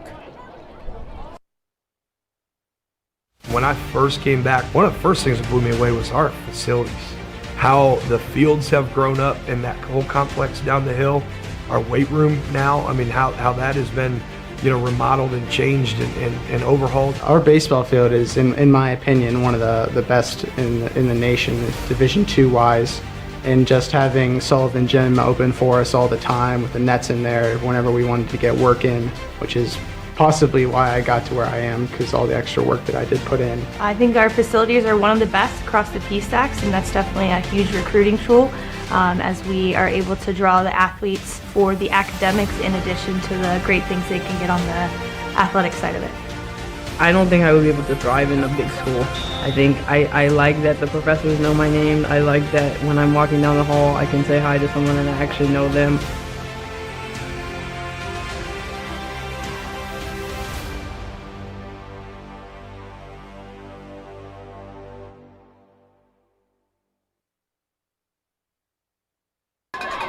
Kickoff handled at the 7-yard line, and the return beyond the 25. Yeah, pretty good return there from Lock Haven.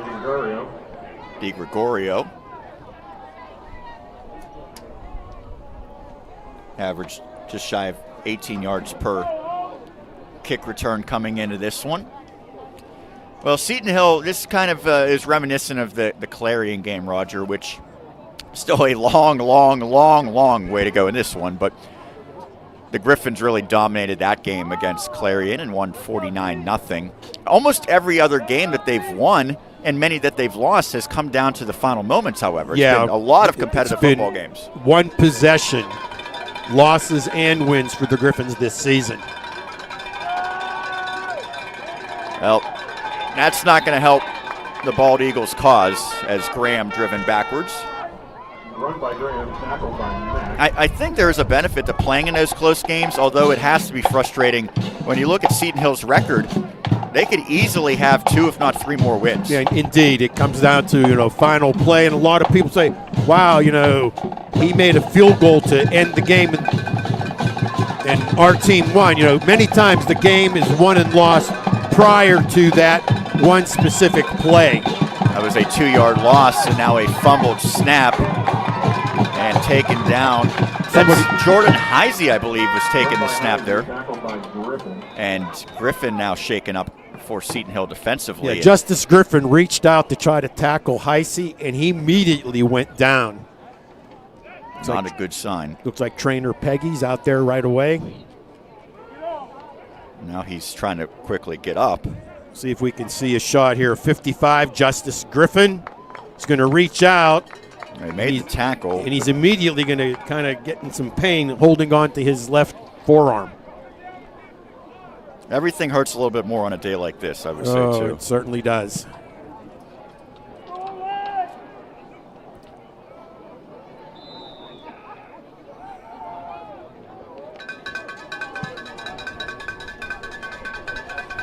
It's going to be 3rd and long. Heisey is thrown for 310 yards this season as he steps up in the pocket. Not a good throw there, incomplete. Under pressure, one of the players in was Lance Edwards, who's been a bit of a pass rush specialist this season. Edwards has 4 tackles, but 2 sacks. And that'll bring about a punt. There certainly should be no hesitation from the Lock Haven staff at this situation where the ball's located on the 22-yard line. Nicasio will send it away. He's had a little bit of a trouble today, not only getting the ball off, but the snaps have been affected by the wind as well. Well, I think at this point you just want to get this one away as quick as you can, even if it only goes 25 or 30 yards. Can't afford to have another one blocked. And delay a game. That's not going to help his cause. And I apologize for jumping in there, Sean. I see some things, and I just want to get them out.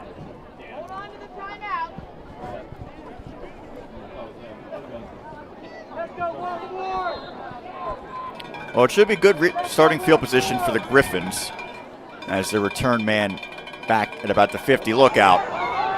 And Seton Hill's going to have another score.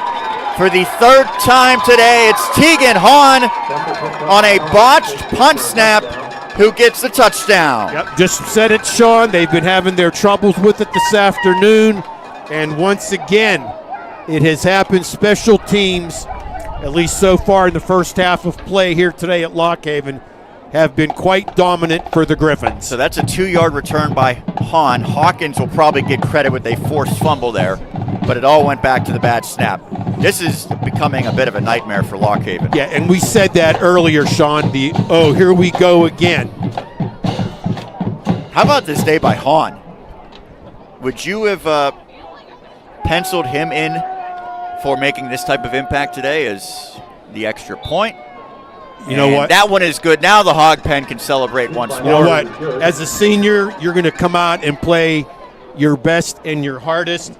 I just want to send out some kudos, Sean. Let's do it, Roger. Keone Freeman, one of the backup quarterbacks for the Griffins. He's done a nice job today as the holder for extra points and field goals. Not a great day to be doing that.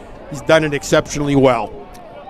Freeman saw some extended time at quarterback earlier this season. Remember, the Griffins, they had some real question marks at that position after Jones struggled out of the gate. They went to Freeman and then ultimately settled upon McCormick.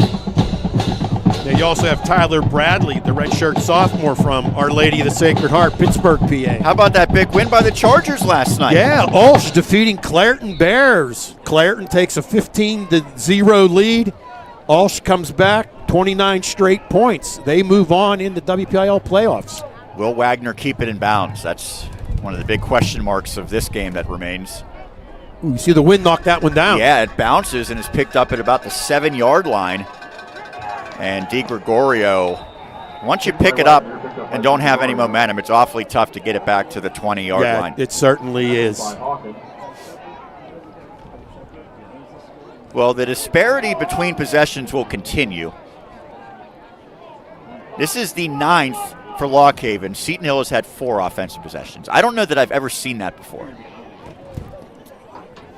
Well, if you're into all the analytics, you're going to be very disappointed as far as possession, number of snaps, offensive plays. Pistol formation here. Is this Persa back in? Oh, and that's a low snap, and now he's going to just have to eat it as big K-Van Bowen amongst the players in. K-Van Bowen, 6'5", 350, out of Our Lady of Good Counsel, Gaithersburg, Maryland. He's hard to miss out there. Indeed he is. His name is K-Van, and he's the size of a van. Yeah, Our Lady of Good Counsel, very, very noted program there in the D.C. area.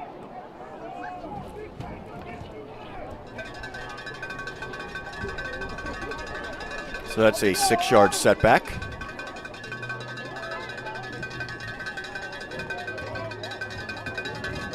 Persa takes a shot and incomplete. A little bit of contact. It was Pratt in coverage on Justin White. And I don't know if Pratt just fell down, but either way it goes incomplete. Yeah, Pratt out of Fredericksburg, Virginia, the junior. It's been picked on a number of times here by the opposition this entire season, but I think it has made him a better player with all the different repetitions and different types of receivers he's been forced to guard this season. And he has those 5 interceptions to lead the conference. And sometimes when you get a lot of interceptions, that's, to your point, Roger, a sign that teams are targeting you. But if you continue to get those interceptions, that probably won't last. Yeah, then they stop doing that. Could be a 3-man rush once again here by Seton Hill. Persa. Hold. Well, no flag, and now Persa's running around like Devin Whitlock. Throws that one out. Nice pass. It's complete. Terrific job adjusting by Chase Holmes, and Persa did a good job just to keep that alive and give his receiver a chance. Yeah, he certainly did. For those unfamiliar, Devin Whitlock, a spectacular high school quarterback at Bell Vernon area. Highly recommend you check out some of our broadcasts of him this season. Yeah, they're going to be moving on in the playoffs as well. Bell Vernon will be taking on Thomas Jefferson. That should be quite a tussle. Yeah, the first time it certainly was. Leopards winning on almost a walk-off touchdown by Whitlock. Persa. Oh, and he's hit. I think that should be a pass. You know what? Get on the ball. You never know. What in the world's happening here? They're going to say it's a fumble. Did it go out of bounds? The officials aren't making this easy on us here. It looked to me like that was an incomplete pass. You know what? But they don't have the option probably to go to replay like you would see at the D1 level. That is correct. They do not. Let's see what the call is going to be. Joshua DeRiesma certainly wants it to be Seton Hill football. I think it's going to go to the Bald Eagles. Where they're going to move it back.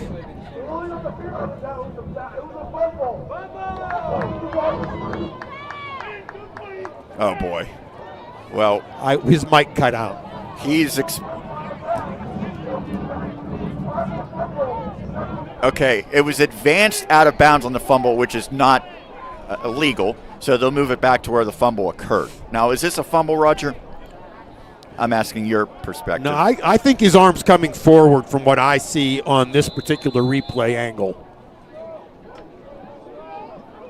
They use the term empty hand, right? That's what yeah. I think that's a pass. I guess it's not a big deal at this point in a 43-7 game. Yeah, you know what? But if this game was 7-7, 7-6, it is a big deal. Wide receiver screen, and the Griffins read it well. Cohen, the D lineman, in on that tackle. Cohen's getting some run here today. Yeah, you know what? Everybody, last game of the season, trying to make their mark. Seniors trying to go out on top with a victory. Underclassmen stating their case as to why they should start next season. Dave Kiefer chimes in. The Greensburg-Salem Dave Kiefer. Great player and a great person. Tegan Hahn playing his last football game, stay with the program through all the struggles and coaching changes, remained a great, unselfish teammate. Well, thank you for tuning in, Dave. Always good to hear from you. Golden Lions well represented here on the Griffin roster. I don't want to force you out, Roger, but, man, we need to get Dave Kiefer as a color analyst for one of the Seton Hill games maybe after the high school season wraps up in the future. Is that one incomplete? Well, you know what? He certainly can't fill the shoes of TJ DeStefano, though. No one can. And for Coach Kiefer, that would be great for him, but I would wish he and the Golden Lions much success moving forward in their coming seasons and entering the playoffs so that I can continue to do what I do for the Westmoreland Sports Network. Seton Hill's record for offensive output, 56 against Cheney. That was 7 years ago. Better snap. Look out, almost another block. There was two players in there who had a crack at it as Atkins calls for the fair catch. Well, I guess you can't get them all, Roger. You know what? That was a different punter. They said it was Heisey this time rather than the youngster from Pine Richland. Well, at this point, it doesn't seem like it matters who's back there, right? I mean, there's been all sorts of issues. Well, the snap's got to get back there. That's the big thing. So 4.5 minutes remaining in this opening half. I think if you're Seton Hill now, you want to run this football and get this clock continuing. Oh, yeah, you got 4 minutes, 30 seconds remaining in the second quarter. Maybe try to run the clock out, get a couple first downs. I would think there's a part of them is this is going to help matters. Logan Weiland in the open needs one more block. Now he cuts it back, brought down, but he gets to the 15-yard line. That's a 50-yard gain. Yeah, just a absolute backbreaker of a run by Logan Weiland, multi-sport athlete at Seton Hill. Quite an accomplished lacrosse player as well. I was going to say, this is an opportunity. I think it would mean a lot for him to finish as the regular season leader in rushing and add 50-plus yards to his total. 51, if my math is correct. I don't have that little handbook that TJ DeStefano has. No one does. That's probably for good reason. It was incorrect. We found a mistake in it, Roger, last week. Yes. As the Griffins are going to go Wildcat with McGriff, and he's making the most of it as he gets a first down pickup inside the 5. So TJ's little Rolodex item, it said that if you score from your own 15, it's an 86-yard touchdown. I had to tell them that was incorrect. Yes. Even in my math, 85 and 15 is 100. So the good news is he got it fixed. That mistake will not happen in the future if there's a touchdown from the 15-yard line. Let's see if Logan Weiland, they give him an opportunity to score in his final game as a Griffin. They'll give it to him, and he is in. 3-yard touchdown for Logan Weiland. Every offensive possession, the Griffins have scored a touchdown. Now, they did fumble away a kickoff return. Yeah, nice tip of the cat from Daniel Day and his staff, getting the senior who has done everything this season for this Griffin team into the end zone. Prince McCarthy, one of the blockers, leading the way.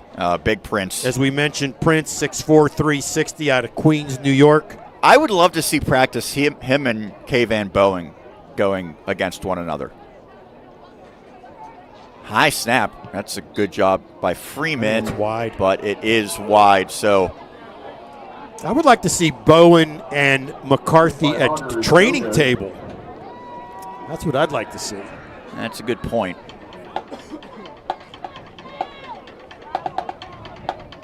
Well, the hog pen has gone silent after that miss. I wonder if TJ is tuning in today. I would say all signs point to yes. I don't know. But we thank everyone who is tuning into today's broadcast of Seton Hill University Griffin football on the Westmoreland Sports Network. Dave Kiefer says he wants to keep playing on Fridays, but he's going to keep that offer in mind. He said no one can take Rogers' place, but with TJ it might be a different story. Thanks, Dave. That's Dave Kiefer, head coach of Greensburg-Salem High School. You have to specify which Dave Kiefer. Not Dave Kiefer, head coach of Southmoreland High School, just a few miles down the road. Two schools separated by a few miles. Both head football coaches, same name. Nemesis. Fumble. No, I'm joking. They're friends. As this one's picked up at about the 22-yard line, and Griffins make another fine special teams play, and on the tackle is Makel. Makel, the fourth receiver, showing that he can play in two phases of the game. Well, you know what, Sean? If you're a senior and it's your last game, you're going to do anything and everything to be in as many plays as possible and to make as many plays as possible, because this is the last go-round. They're going to head out into the real world. Some will continue on maybe to graduate school, maybe some to the military or law enforcement or a health career because of Seton Hill's great reputation for that as well. But this is it in terms of playing football. 22-yard line is where this drive begins. Trying to stretch this one out, and not a lot doing there for Graham. Run by Graham, tackled by Emberton. A modest gain. So if you're Dan Day, how do you kind of balance letting those seniors play this one out compared to getting your starters out of the game? You know what? That's a fine line. It is a tricky line. No player wants to come out of the game. But, you know, he's got to look and see, does he want to see what he has coming back? At this point, he should have a good idea of who will be coming back next season and what their capabilities are. Pass tipped, incomplete, and a big hit delivered by Wade on the back end of it. Very lucky not to get a penalty called there. A lot of times I know when it was the last game, a lot of senior night, the kids wanted to play, you left them play because not everybody is heading off to Division I football to play in front of the bright lights and national television exposure. Many to D2, many to D3, NAIA. Let the kids play if they want to play is what I would say. 3rd and 8. And that's what I would say to Dan Day. Persa, incomplete, and that will draw a flag by Zahir Reed. Now, did he hit him in the head is what I want to see. I don't think. I think it's just going to be the traditional defensive pass interference call.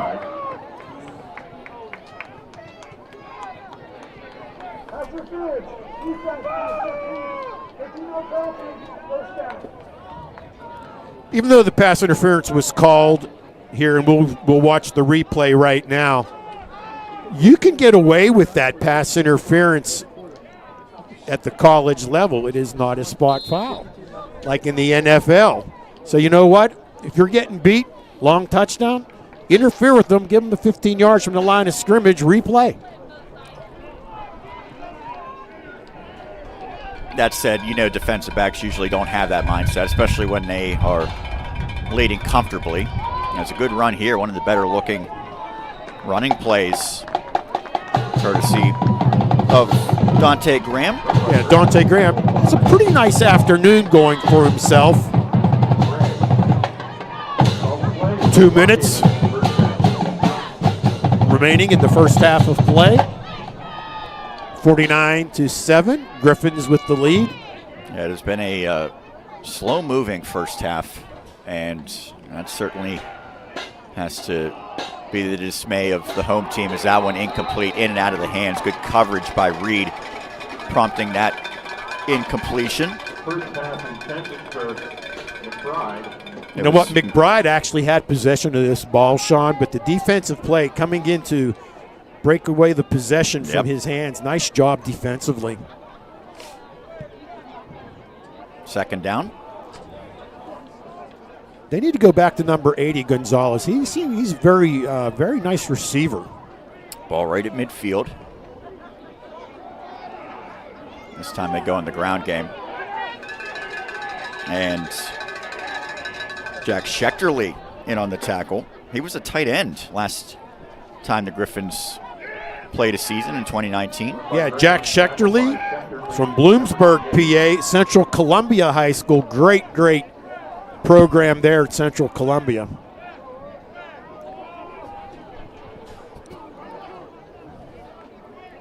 Joshua Darsmay. I don't want to correct you, Roger, but I think it was at Southern Columbia. Yes. I just as I said that, I knew I may have made an error. Blitz, safety. Aired out, long pass, incomplete. Pass by Burns incomplete, intended for Beneford. You are correct, Sean. It is Southern Columbia. I believe they're the Tigers as well. Usually in the state playoffs. Almost established a new state record for consecutive wins. They made it to 65, but could not tie the record of 66 set by the Clairton Bears as they lost this season. Fourth down, offense will stay out there. There we are, Roger. Hey, hi everybody. How you doing today? Thumbs up. Blitz. Purse left that one short, and that's because of the pressure. Eberton gains in to force the turnover on downs. Tell you what, the Lock Haven offensive line, with that delayed blitz, they are having a great deal of difficulty passing it off and getting sure that protection is right. And I think if you're Seton Hill, you probably just run the football here. Well, final minute. I think no matter what the Griffins do with this one, I think they should hold on to the ball. If Lock Haven is smart, this is my humble opinion, let the second quarter end, get back in, make the changes you need to make your kids successful in the second half, and look for the little victories as this game proceeds. You see that first game, Slippery Rock at Kutztown. That is the conference championship game. As McCormick looking to pass, fumbles the football. Looks like Seton Hill is on it. I believe it's Casimir, the tight end. You know what? And it's probably a good thing that there was a fumble. Number 10, Tyro Gaither, was splitting the hash marks, and the angle he had, he was going to be wide open. I believe Seton Hill is taking a timeout here.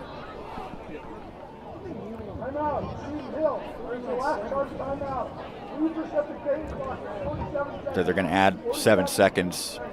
Pete Billy, freshman tight end from Mount Pleasant area, into the game for the Griffins. Yeah, he kind of, I think, maybe has a little bit of that H-back role where they can use him in different ways. Oh, absolutely.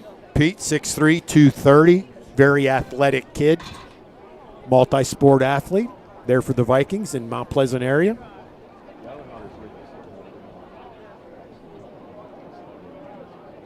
So the fumble backs up the Griffins quite a bit. It was an 8-yard loss.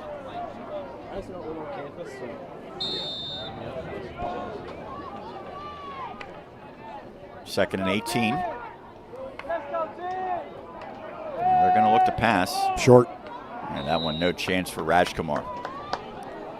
Pass by performance incomplete, intended for Rajkumar. I'm really surprised that Seton Hill is attacking with the 49-7 lead. Well, the other aspect is you're having success running the football, so it's not like you can't score by giving it to Weiland. And being that Rajkumar was targeted on that last throw, maybe trying to get your seniors a catch in their last game as well. Yep. Yeah, he will be moving on. He's played a number of different roles. He's shifted to running back for a lot of this season. There's Taro Gaither, another player in his final game, and he steps out of bounds. So now Seton Hill's going to have to punt it away. That did not work out probably like they had planned.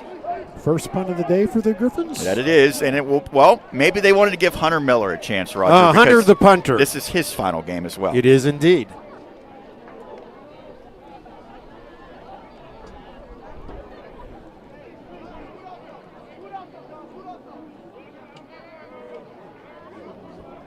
Miller's had a pretty solid career. He certainly has. Averaging about 36 yards per punt. Good snap.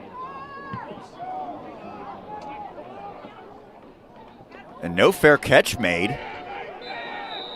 And that was a bold decision by Di Gregorio. Yeah, tackle made by Mason Hoyt, the long snapper.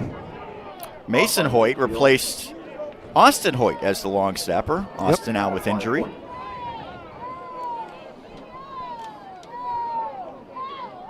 So this drive will be at the 27, and with only 29.5 seconds remaining, I don't think Lockhaven will try to push the issue. You know what? If Lockhaven tries to push the issue, I have seen this happen time after time after time. Somebody tries to make a big play at the end of a game, and there's a pick six on the other side.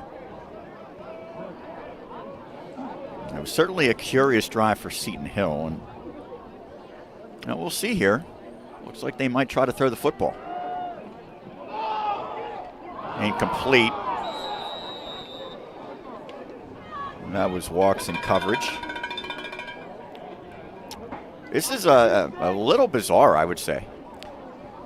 Yeah, you would think, you know, at least from the way I feel right now. This is an offense. Let's go in and go get warm. Yeah, an offense that has not done a lot right today. And the last thing you want to do is have to punt the football. Right. But a stop clock means there's 24 seconds now remaining. Short pass, it's complete, but that's going to go for no gain. Roughing the passer, possibly. Pass by Ivy, complete Davis. It is. Jordan Heisey, the freshman, is back in at quarterback. Take another look.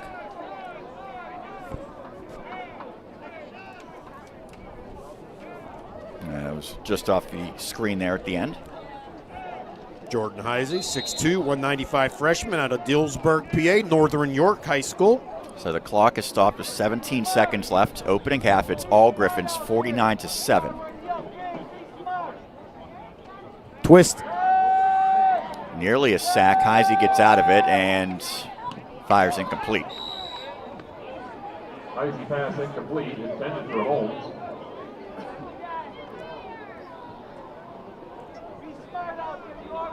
Second down. Well, these teams are jamming a lot of plays into this opening half, no doubt about that. Yeah, this has been a long first half of football here from Lockhaven University. And we hope that wherever you are tuning into today's broadcast, that you are nice and snug, warm and cozy. You sound jealous. I am. Second and 10.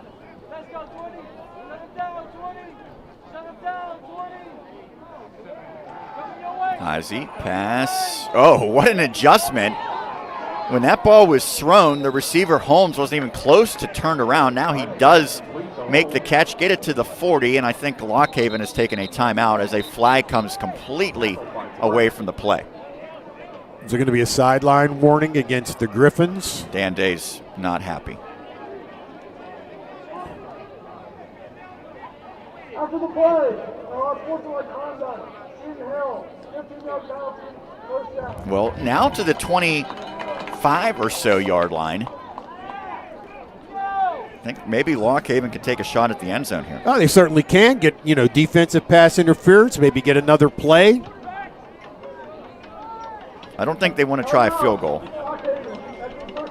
What I'd hate to see happen right now, taking a shot in the end zone. I realize that you, as the Bald Eagles, you want to score, but their quarterbacks have taken a pounding in this first half of play. Why expose them to a little more danger in the final 3.2 seconds of half number one? Yeah, but I guess if you look at it from the perspective of John Kelling, he wants to show his team he's not quitting. Right, exactly. Sure, there's you could look at it any number of ways. So it will be at the 25 in 3.2 seconds. I don't think they have enough time to get out of bounds. I think you probably take a shot at the end zone here. Should be the final play of the half. They'll air it out, and this one overshot and intercepted by Pratt. How about that? He will get his conference-leading 6th interception of the season. It's the 3rd turnover of the half for Lockhaven, and it brings an end to the first half of play. Seton Hill, what an impressive showing, getting it done in all phases of the game. They will take a 49-6 lead into the break. We'll take a break as well to be the Excella Health halftime report when we continue our coverage of Griffins football right here on the Westmoreland Sports Network. This is how far we'll go to treat heart, lung, and vascular disease. 15 millimeters. At Excella Health, we believe less can be more. That's why we use minimally invasive surgery in the treatment of coronary artery disease, heart valve repair and replacement, lung cancer, and conditions of the peripheral arteries. For our patients, that means less blood loss, less post-operative pain, and a faster recovery. It means that a disease process that took decades to develop can, in a few hours, be reversed. And for us, it means providing the most advanced and sophisticated care for patients in our region. The Heart, Lung, and Vascular Institute at Excella Health. Expert care here. We know speaking with your teen or your young adult about drugs and alcohol can be challenging, but is necessary. Remember to have a conversation, not a confrontation. Establish good communications, break through barriers, and be firm but loving. Here are some helpful tips. Choose a good place and time to chat. Talk with openness. Actively listen. Offer empathy and support. For more information, visit us online at wedacinc.org. Westmoreland Drug and Alcohol Commission. Prevention is key.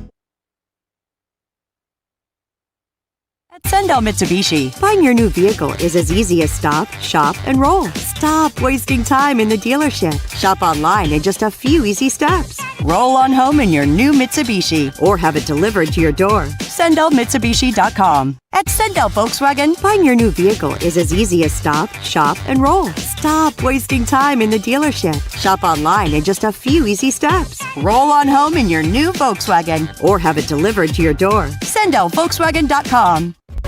The Westmoreland Sports Network is available on social media. Follow us on Twitter and Instagram, and like our page on Facebook for the latest Westmoreland County sports news, WSN broadcast links, scores, game stories, videos, pictures, and much, much more. Also be sure to subscribe to our YouTube channel for archived interviews and broadcast highlights. The Westmoreland Sports Network is available whenever and however you want it.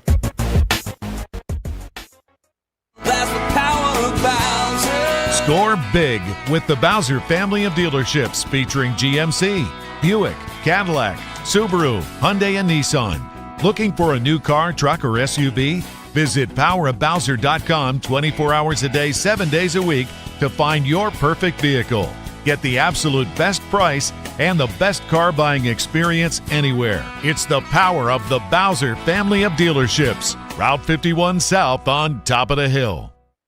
Hi, my name is Tyler Zimmer, owner of Alpha League Performance and Fitness, located in Export. When training our athletes, our main mission is to help our athletes move better. Movement efficiency, it's building proper motor patterns and really exposing their brain and their bodies to different movements that can translate to the game. I'm a huge believer in unilateral strength, which is single leg strength. A lot of what you do in any sport is off of one leg. So if you're strong on one leg, you're going to be strong on both. You dominate the little things in life, you're going to dominate the big things.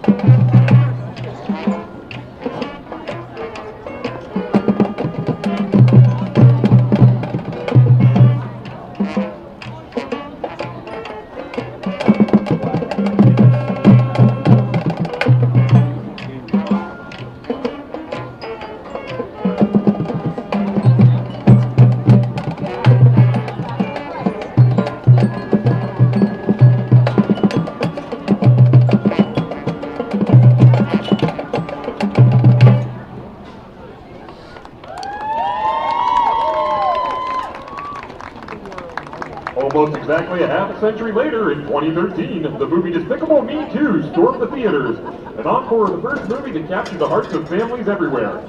Written and sang by Pharrell Williams, the song Happy became Billboard's #1 single in 2014. Featuring color guard member Brooke Holman, this is the Bald Eagle Marching Band's Happy.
We've got our ticket for the long way around as we arrive at our final song in the show. The movie Pitch Perfect blew up in 2012 as film and music combined. In particular, the audition song of the main character became an easy tune for anyone with a cup. Featuring Majorette and Megan Packer, this is the Bald Eagle Marching Band's Cups.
That's what I meant.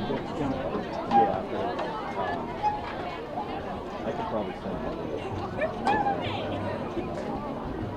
Yes. So I changed it because sometimes.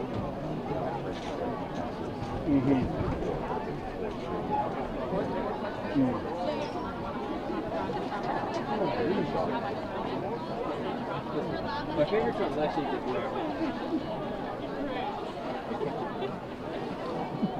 I went and got a Mountain Dew.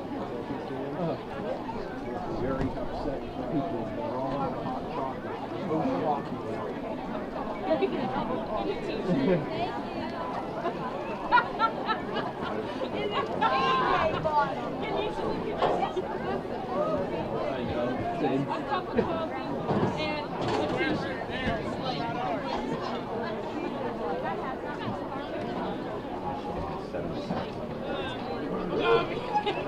Their two GMs, like the Hutchinson's like the best GM in the country, and the other one's like even more than the guy from Oregon.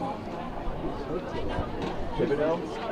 He's like is he's more of like a outside linebacker. Yeah. Right? Oh, okay. So I think Hutchinson.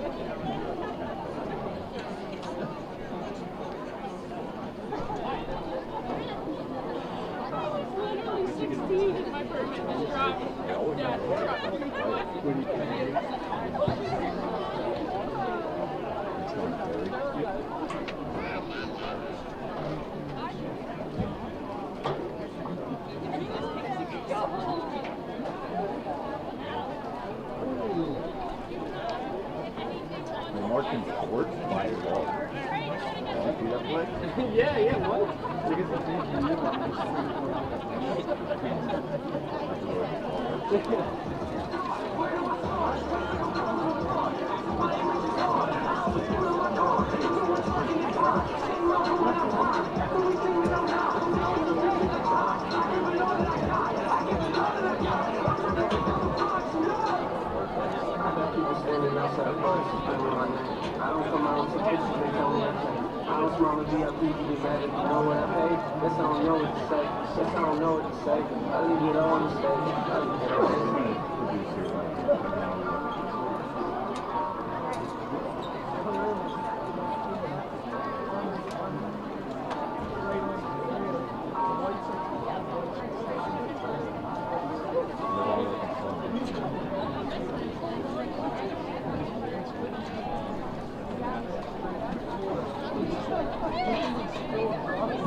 everyone thought that was going to strength the team.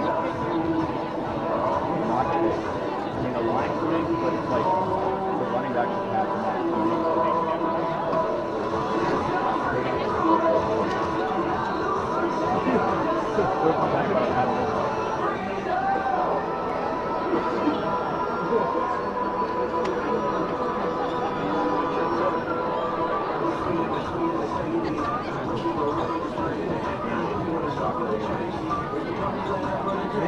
Yeah, what do you think of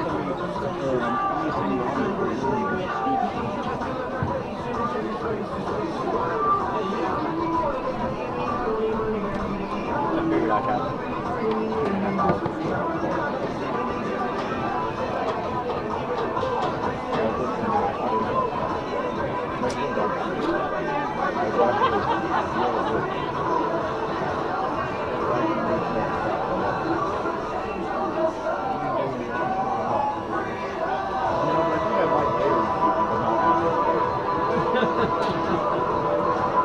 they're having some issues. Not only in hockey, but in the community. Some kids who got transgender person, I guess he was just a little guy. We changed.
You're watching into the Excella Health halftime show here on the Westmoreland Sports Network. Dan Flickinger now with you, and teams are coming back out onto the field as we are getting set for the second half after a first half that took an hour and 38 minutes to play, 30 minutes of game time.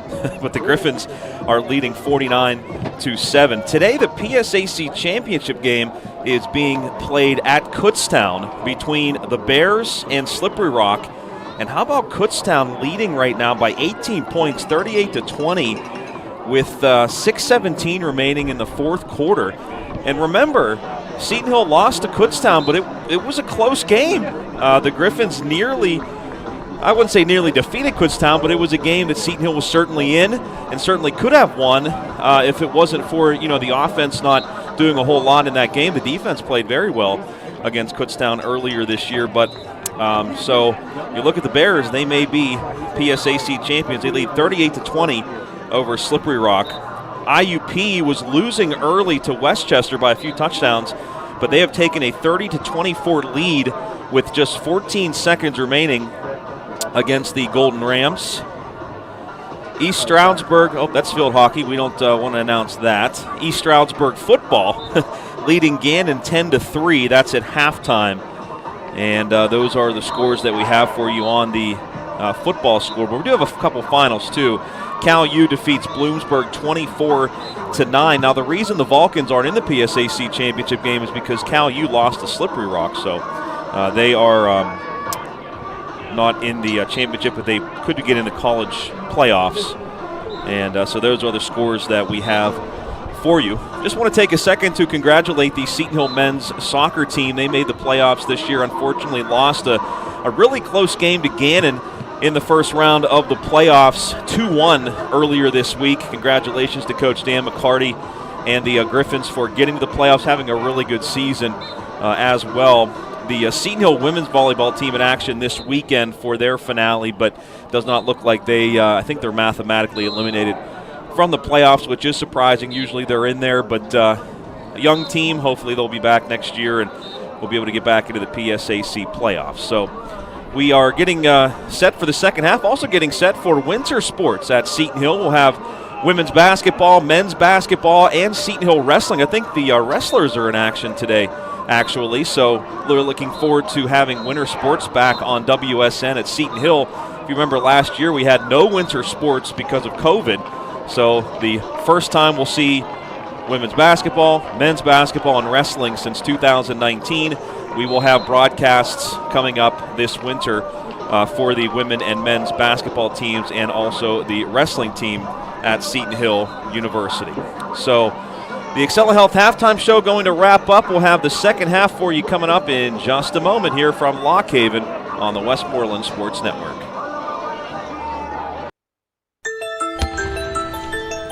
The most incredible machine ever created didn't come with replacement parts.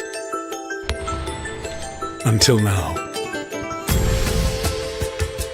Rebuilding the human body takes skill, not just science. Some of the region's most accomplished orthopedists are right here at Excella Health. Our team of specialists are using non-surgical treatments, minimally invasive procedures, and the most sophisticated and complex surgical techniques to restore all aspects of human motion. All right. Whether you walk or fly. Orthopedics at Excella Health. Expert care begins here.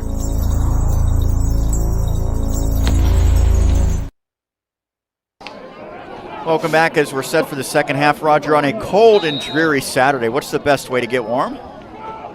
Watching Griffin football on Westmoreland Sports Network. That is incorrect. Oh, okay. It is doing push-ups for some reason. Oh, yes. You know what? Our videographer, camera operator, Marcus Weekland, was really showing his prowess with the push-ups and his strength.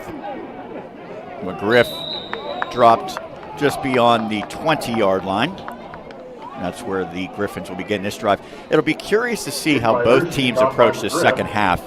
I don't think you would say that the outcome is in doubt at this point. No, I don't think it is either. But you know what? You're starting to, for both coaches, are in the start of their head coaching careers at their respective universities. They do want to get their program in place, so we'll see how this is going to play out. They want to get as many positives here in the second half as they possibly can, leading into the winter season for the workouts. Weiland getting the carry. Again, it's the final game of his career. For football, at least. Yeah. He has an opportunity, I think, to play at the next level in lacrosse. Less than 30 seconds elapsed in this second half. Griffins facing a second down at 7, nearly offsides. Go back to Weiland, and good fight there, but not much running room at all as he is driven backwards.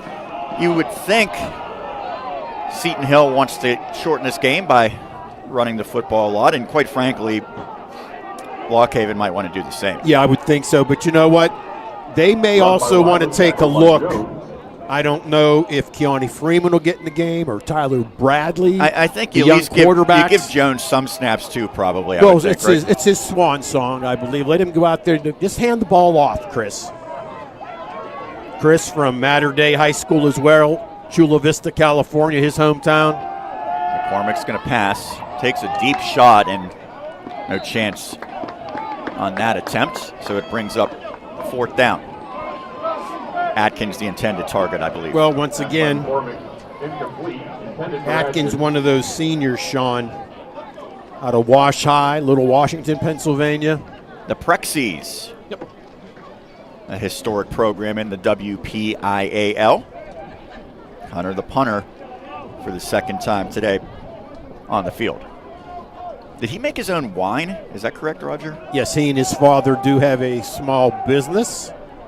It is called Hunter the Punter. Did you have any? I have a bottle he gave to the broadcast crew during the spring game. Now, why did I not receive that? You weren't there. Well, I've been there a lot this season. Look at that catch on the sideline. One of the big men for Seton Hill. That's the reason why he's been very involved from the sideline today. Yeah, Josh out of Rahway, New Jersey. Marcus is all over it, too. 6 foot, 300 pounds. And the hands of a much lighter player. Look at that. He had it the whole way. He certainly did. Looked it in. He's lobbying for punt return duties. Or at least tight end. Goal line. Well, you never know. I think if Seton Hill gets near the goal line, got to give it to Prince today. Oh, yeah. Handoff. And a big collision in the hole as Wakefield was hammered. Run by Wakefield, tackled by Walks and Bauer Jr. Seton Hill women's basketball, big win today, 84-40 over Livingston College.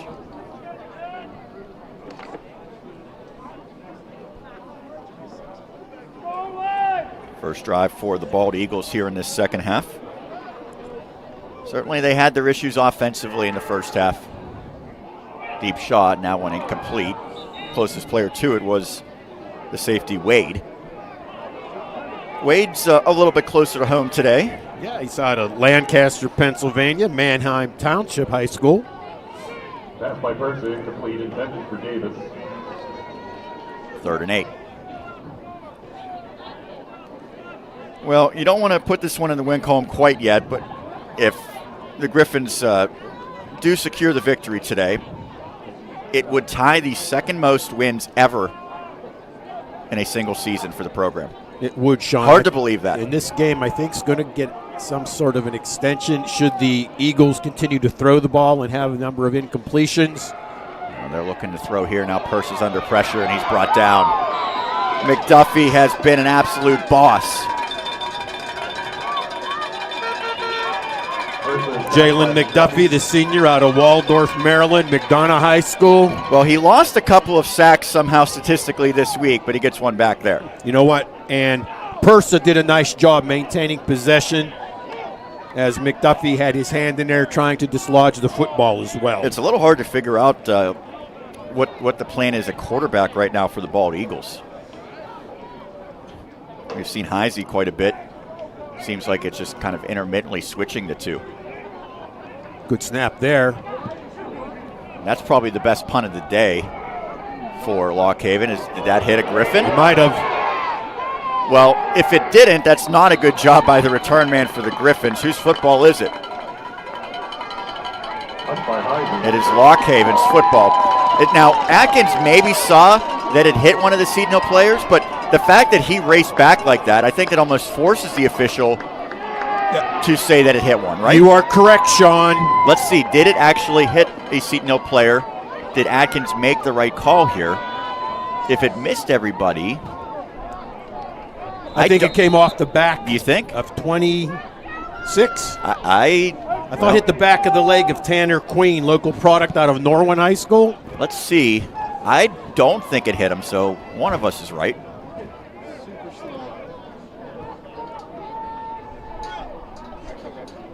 The fact that he looked behind him as here comes a handoff. And that goes nowhere. So it's the 15-yard line where this drive begins. Now, once again, Lock Haven's got to take advantage of this golden opportunity to get something on the scoreboard offensively and create some of that positivity that we talked about coming out for half number 2 for each of these teams. Some of the fans seemingly getting a little anxious right now. Well, they're probably upset that the concession stand is out of hot chocolate and there's only coffee left. Pass bobbled, incomplete. Looked like it was Hicks unable to secure it from Persa. Pass by Persa, incomplete. Intended for Hicks. Well, he did a good job, but I guess it must have hit the turf. The official was right there to make the call. So now a 3rd and 9. Ball's on the 14-yard line.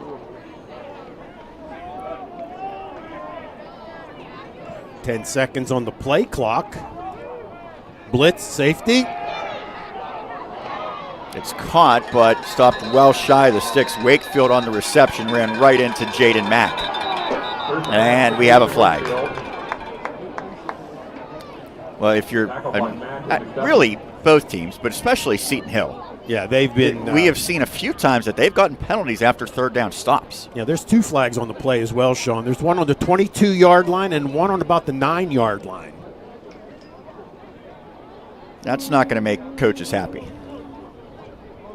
No, you need to be heads up. You got to be smart with your decision making. Yes, you want to be aggressive. Yes, you want to make the play, but you know what? Do it within the parameters of the rules. The way that this venue is set up, Roger, there's some fans to our right up on the hillside. I see that, taking yes. in the action. There we go. Do you have to pay to stand there? You know what? I've watched a number of folks walk up from what I believe is to be like a soccer field or something. It's a different green surface. Yes. And there is a roadway, if you will, but it seems to go absolutely nowhere, though, when it gets to the scoreboard. There's steps back there that I think lead up maybe top. so, yeah. Very interesting.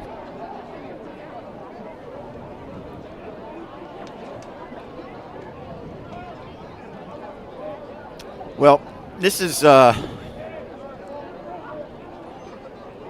slowing the pace down a little bit here. Well, you know what? Is this an unsportsmanlike call that may result in the ejection of someone? Yeah, there's an explanation being given right now, I believe, to John Kelling, 2nd year. He's pretty accomplished in his coaching career. 6 years at Frostburg State. He was at the University of Mary for a couple of years, the University of North Dakota. Augustana College, Minnesota State University. That's where he played as well. Really good player there from 92 to 95. He's a 2-time All-American. That's getting it done. Yeah. He's probably used to this type of weather coming from North Dakota, spending the bulk of his career there. Yep, surprised he's not wearing a T-shirt right now. I don't know that have we gotten an indication yet? You know what? The referee attempted to say something. His mic once again cut out. I think that's why they have the signs to indicate what's happening. Yeah, but I haven't seen anything. Dan Day's out on the field waiting for an It looks like a first down for Lock Haven. Looks like a first down on about the 14-yard line. Yeah, I'm not really sure what happened there because it's now first down, but the ball didn't move. Dan Day, I think, is... He's still questioning things.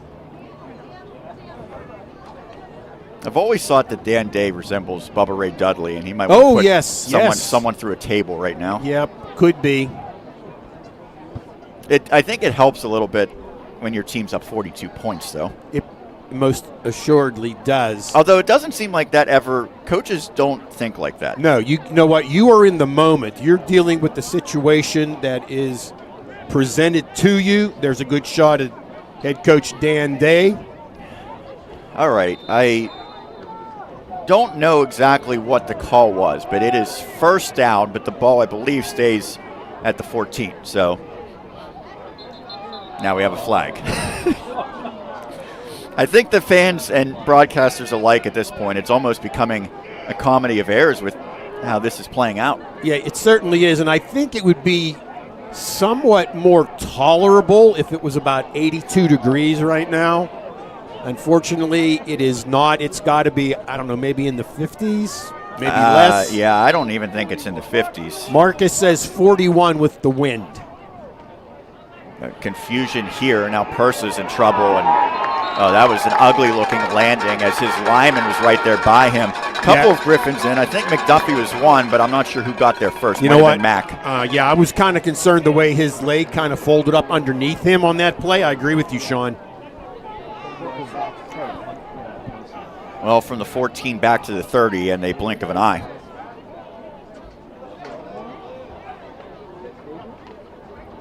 They need to get to the 4-yard line to move the sticks. We've only played 5 minutes of this third quarter. Purse is going to take a shot. One-on-one coverage. Oh, great hands by Gray. Flag. But maybe a little bit too handsy. You see so often, Roger, those flags come in when the defensive back does not turn his head.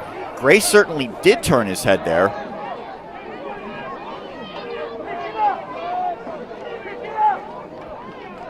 Well, now there's another lengthy discussion ongoing.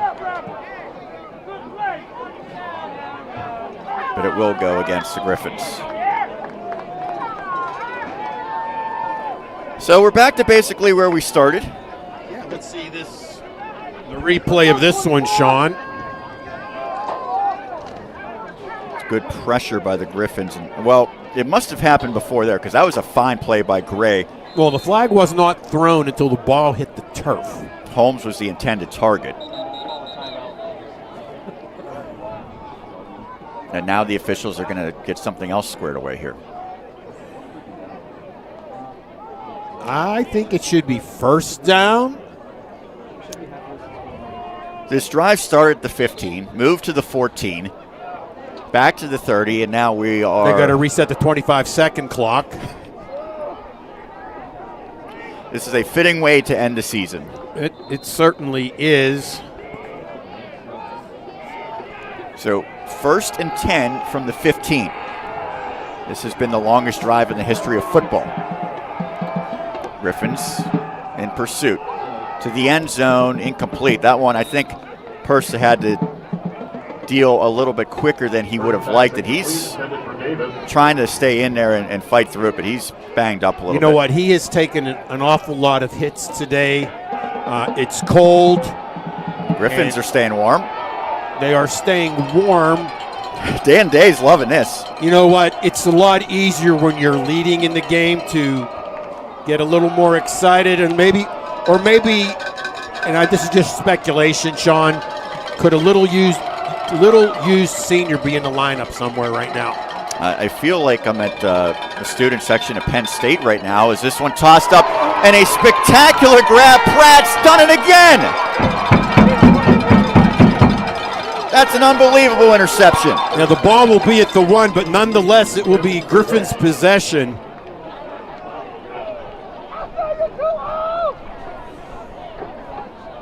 Intercepted by Pratt. It's his 7th on the year, I believe. Yeah, he has 2 today. He was already leading the conference, and that might be the most spectacular. Yeah, you talk about high point as a coaching staff, and right there he got every bit of his 5'10" frame up there to get that one. Throw it down. Oh, no. He missed it. After all that.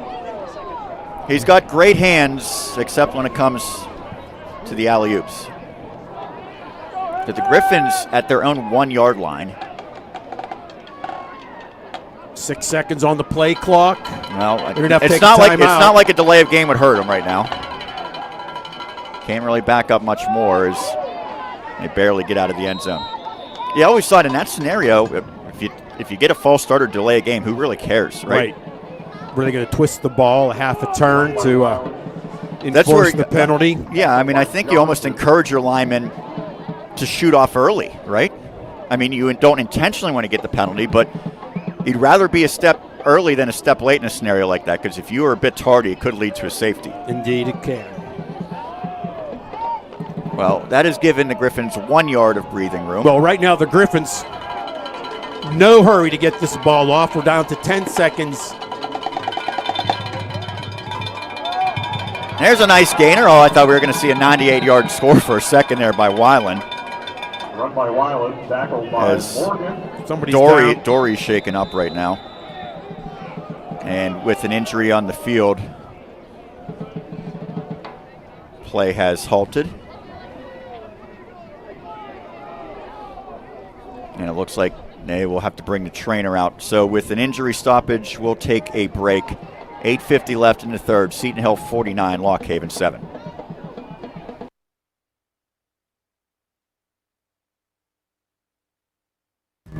Choosing an early childhood development program is a big decision, and Seton Hill University is here to help.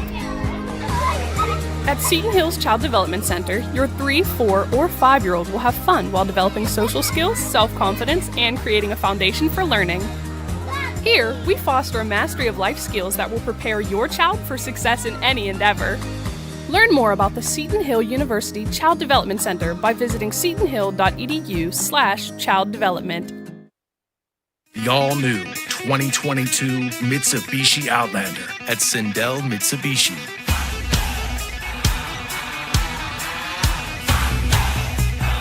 Drive one today for $239 a month, plus an industry-leading 10-year warranty.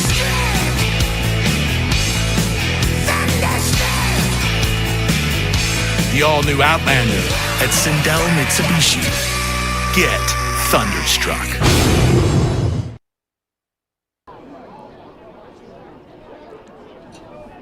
Third and 1 upcoming for the Griffins.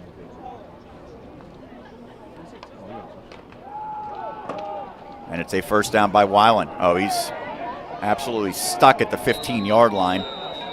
Nonetheless, the first down for the Griffins. Another strong run from Logan Weiland. Run by Weiland, tackled by Morgan. Now you start thinking, does Seton Hill go to the reserves maybe after this drive? You know what? They may let these starters in and leave them start the fourth quarter and see how the first possession maybe of quarter number 4 is, and then maybe start to make some changes. 8 minutes remaining in quarter number 3. Yeah, it's crazy that there's still that much time left in this game. Boot, middle. Underthrows Gaither, and that one's intercepted. Well, Gaither had broken open, but an underthrow, and Marco Morgan gets the interception. Not a good throw. Tell you what, if we can get the replay on that, I think it was Casimir was wide open in the middle of the field. Well, Taro Gaither was open too, but just throwing across right there, whoever that is, no one around him. It was Rajkumar. That was Rajkumar. No one near him. Wide open between the hashes. So 50-yard line is where the Bald Eagles take over. Make the safe play, not the great play. And I think that's tough in a game like this where it's so lopsided, right? It is. You want to do well, obviously. We got a similar looking play here. Pursa just runs out of real estate, throws it up, and Wade comes with an interception. And he stayed in bounds. Give it away, take it right back. Well, the turnovers aplenty. By my unofficial count, that is the 5th on the Bald Eagles. I would have been better if Pursa would have just thrown this one into his bench rather than trying to make that play downfield. And you see there's no receiver anywhere near there. Exactly. Throw it into the bench. You're out of the pocket. Hit somebody on the sidelines with it. But unfortunately, give away, take away, and here we go again. There's a slam dunk. So the 27 is where this drive begins. Weiland gets to the 30.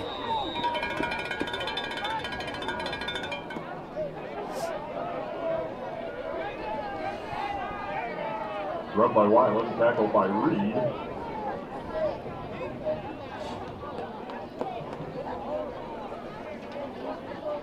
I think after seeing a play like that last interception, Griffins maybe will be a little bit more cautious with their passes. Yeah, I think they should just keep running the ball, run the play clock down to under 5. Look out.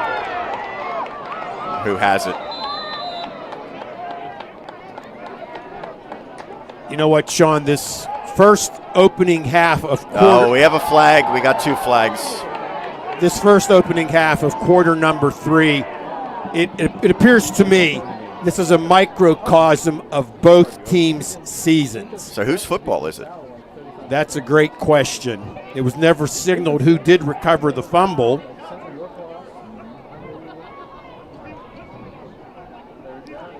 All right, so I think it's Griffin's football. Yeah, but they're unless there are offsetting penalties, which we never know. This officiating crew, led by referee Kurt Benner, has certainly had their hands full this afternoon. That's an understatement. Okay, so Seton Hill called for a penalty, and it's 3rd down. So they keep the football, but they'll probably be facing a 3rd and long. It'll be 3rd and long. Indeed it will. And right now, as well as Seton Hill has played in this game so far with the 49-7 lead, they have really hurt themselves with their discipline near the end of the plays or after the whistle has already blown. They need to clean that up. I'm sure it'll be addressed in the offseason, because you have to understand that the guys in the other colored jerseys are going to do what they can to get under your skin. You just got to kind of walk away, get ready for the next play. McCormick still in a quarterback. He's going to pass. Deep shot, intercepted. It's Morgan again, his 2nd interception of the quarter.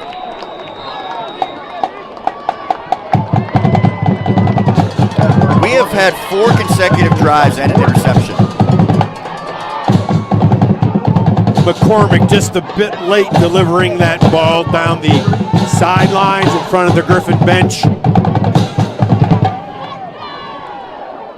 Yeah, that one hung up a long time. And so now the 26-yard line. Well, the Bald Eagles started a drive at the 15 in Seton Hill territory this quarter and did not get points off of it.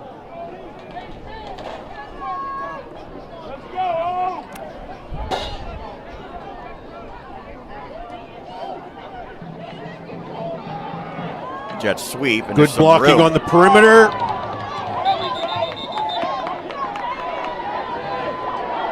By Davis, good tackle by Dario Walks. Nice gain on the play by Lockhaven. You know, a lot of chirping still going on amongst both teams. Yeah, we have seen a lot of penalties come after the whistle. We have. You know what? It's 49-7, gentlemen. Nothing to be chirping about in either direction right now. Keep your heads, keep your wits about you. Play the next down. Pistol formation after that 6-yard gain. Ball. Bobble. And that will go for a loss as Heisey couldn't handle it. And on the tackle, Schechterly. Tell you what, that's been a big problem for Lockhaven today, just getting the snap from center. And we have seen more and more as football has changed over time. Very few quarterbacks getting under center. And you would think that the snap would be a little bit easier to control. But as we said, it is a cold, windy day here in Lockhaven. Now it's a 3rd and 8. Pump fake. Wobbly pass. Intercepted by Wade, but this one will come back. Pass by Ivy. Intercepted by Wade. Pretty clear defensive pass interference.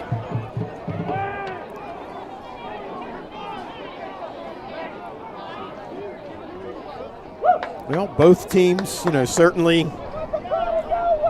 has not been a very clean played game, to say the least.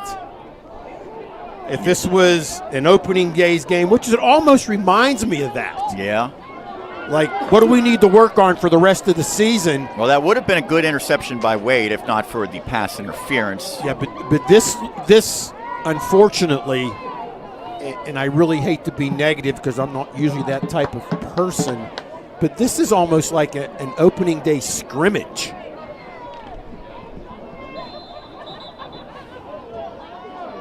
Well, the sun's out at least. Yes. So we got that going for us. What is that strange object in the sky? I'd go to Gonzalez if I was the quarterback right now. Short pass over the middle, caught, but almost immediately tackled. There's the sky. Easy pass complete to Kareem Davis. Well, as much as the first half played out, this is an extremely long quarter as well.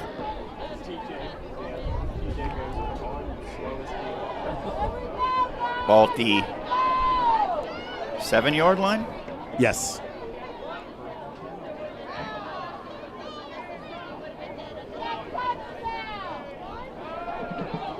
Incomplete. I'll tell you what, once again, I don't want to sound like a broken record, but with that delayed blitz that's being implemented by the Griffins today, the offensive line of the Bald Eagles having a very, very difficult job and time in recognizing it and passing off the player that needs to be blocked. Third down. Third and goal.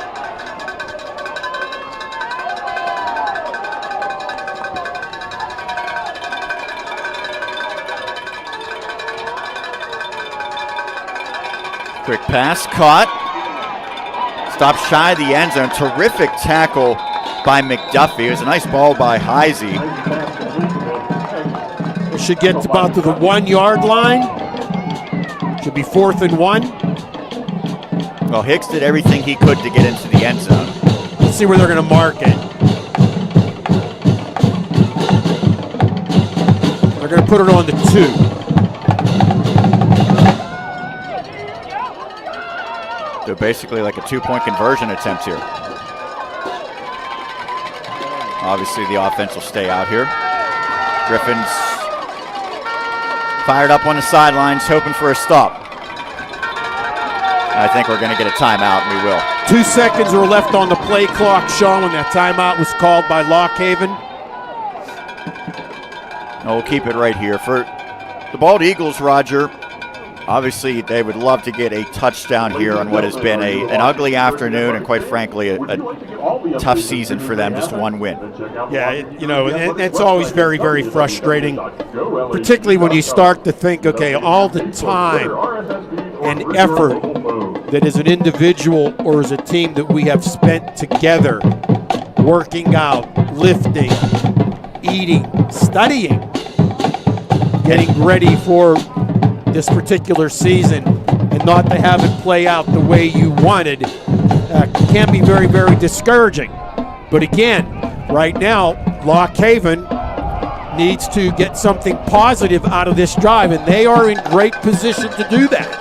They won their first game of the season, have not won since. That was against Lincoln.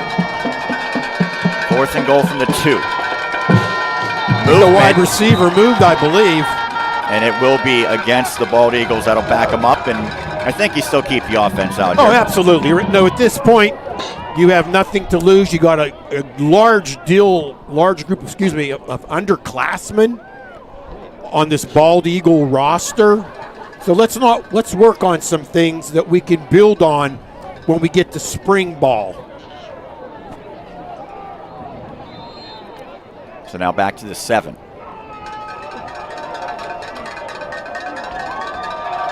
Okay, this is the third time they've used this formation today, I believe, with the trips to the right. Griffins coming in pursuit. Pass is intercepted. This might be about a 98-yard return. It's Wade who's been a magnet for the football as he cuts it back and is taken down.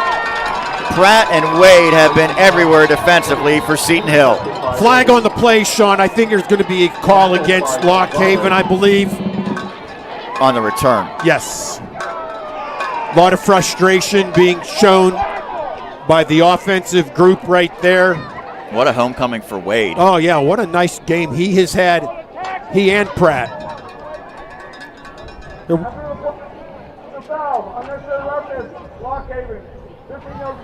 Unnecessary roughness on Lock Haven. Yeah, I don't know how long we'll have this replay, but there was a guy that kind of came in hard, and then kind of shoved him back down into the ground as he was trying to get up. And there it is. That was number 80, Gonzalez. Yeah, the tight end who has impressed you today. Yeah, he has. He really has had a decent game. He's an underclassman. That can be said for a lot of the Bald Eagles here this afternoon. Yeah, you understand there's going to be some growing pains as the football's now at the 35. Weiland making a couple of players miss. Yeah, good strong run again from Logan Weiland. Looks about a gain of 7. Run by Weiland, tackled by Mannion. Weiland's been the primary ball toter even into this second half. Yeah, he certainly has, and he has had a terrific senior season.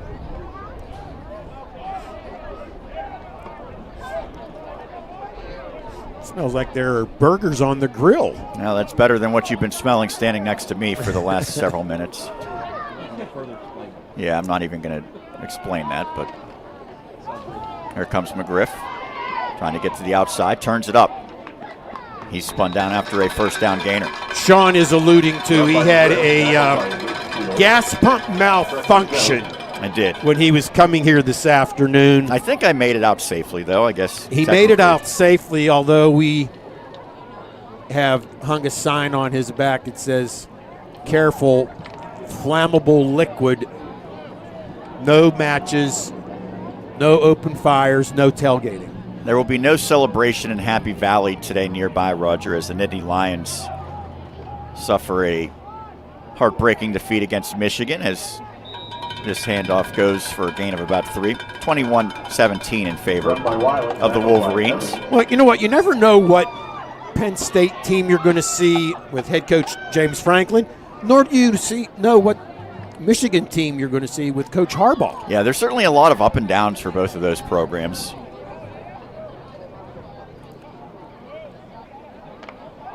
Now the Griffins, you know what? Maybe they're going to let this game go long enough that we won't get caught up in any traffic heading back. There has been 5 turnovers in this quarter. Pass.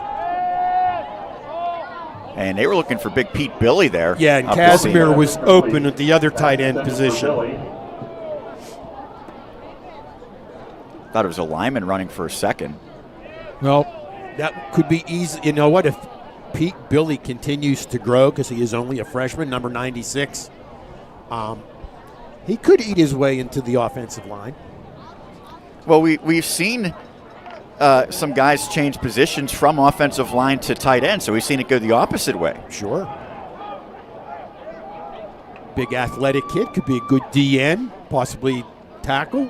Third down, Weiland's not going to get there. I remember Billy was also the long snapper at Mount Pleasant. Yeah, you know what I would do if I was Seton Hill right here? Why don't you tell me? I would go for it. Okay. Keep the clock running a little bit. You don't need another kick. You don't need a kick blocked and have it returned for a touchdown. But as I say that, they're going to bring out the field goal team. And that's why I'm in the broadcast booth. And those almost 30 years on the sidelines are still down there. Player late getting on the field for Lock Haven. They have too many players. There's a ton of confusion here as the kick is up. And that kick is good. 35-yard field goal by Hogger. as the Griffins have extended their lead. They are now at 52 points, a season high. Yeah, Griffins are in hog heaven right now. Good one. We will take a break. 34.2 seconds remaining in the third here on the Westmoreland Sports Network. At D'Annunzio's, our menu is extensive with an abundance of selections. The next best thing to being at one of our 3 locations is having our frozen food and jarred sauce in your own home. For our frozen food selections, we have wedding soup, pasta vajol, lasagna, stuffed cheese rigatoni, ricotta cavatelli, and potato gnocchi. Our jarred sauces include the original, smooth, marinara, and tomato cream. These products can all be found at our restaurants or your local grocer. The Westmoreland Sports Network is available on social media. Follow us on Twitter and Instagram, and like our page on Facebook for the latest Westmoreland County sports news, WSN broadcast links, scores, game stories, videos, pictures, and much, much more. Also be sure to subscribe to our YouTube channel for archived interviews and broadcast highlights. The Westmoreland Sports Network is available whenever and however you want it.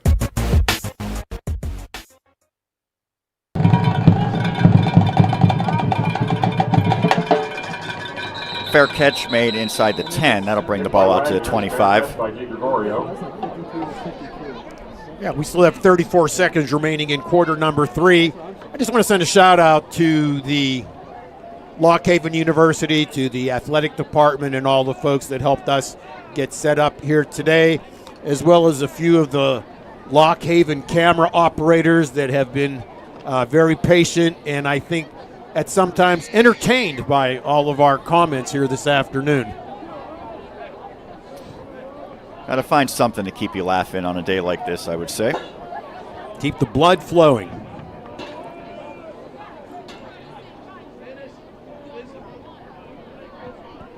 So from the 25, screen pass is complete. That's a nice play. And there's a lot of running room right now for McBride. Gets a gain of nearly 20. Pass by Bursa, complete to McBride.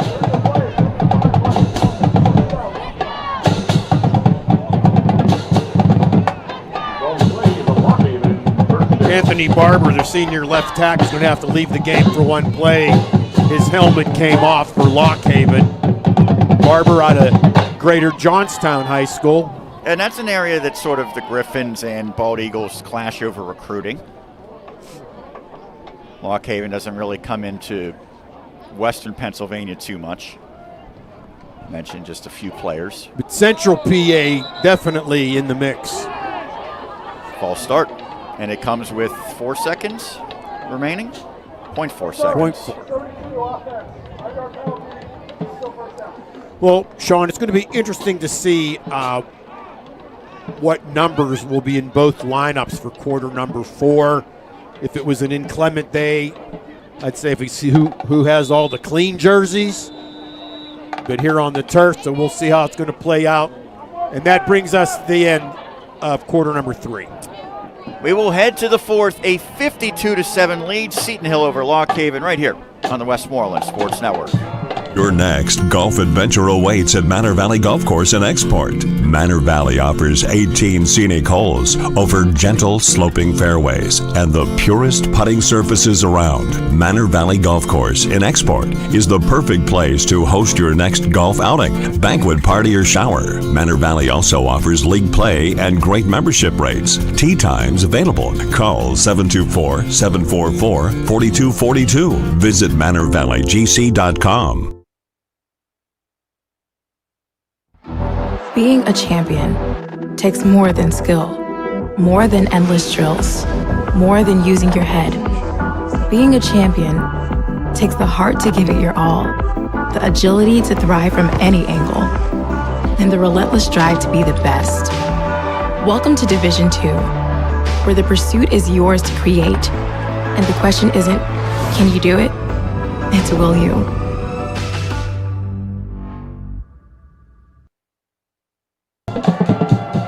Fourth quarter underway, and the Griffins get a sack. Cohen along with Mack. First is sacked by Cohen. Josh Cohen, the sophomore. If you're a D lineman or a rush linebacker, Roger, for Seton Hill, it's kind of, this is where we get our stats up, right? Absolutely. It's that time of the game. I would expect Lock Haven to probably work on some basic offensive running and passing plays. Try to get those down heading into the winter workout months and then into spring ball. 2nd and 18.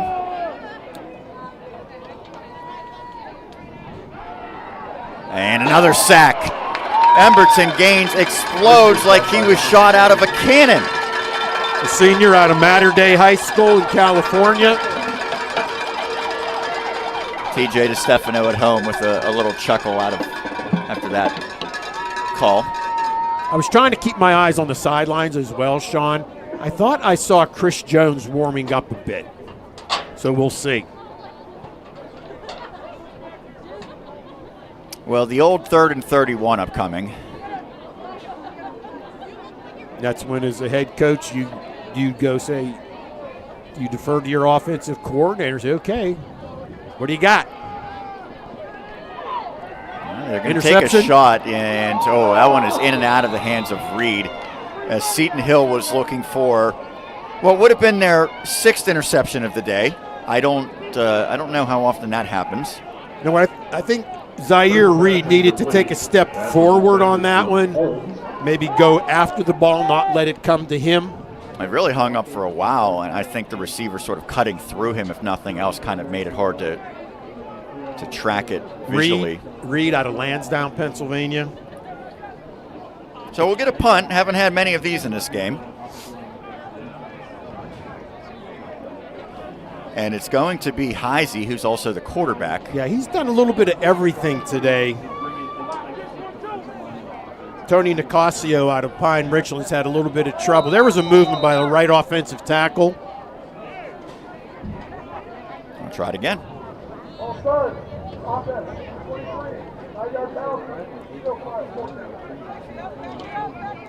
Okay, now the punt returners he has to watch out for the sun in his eyes, where it's located here at Hubert Jack Stadium on the campus of Lock Haven University.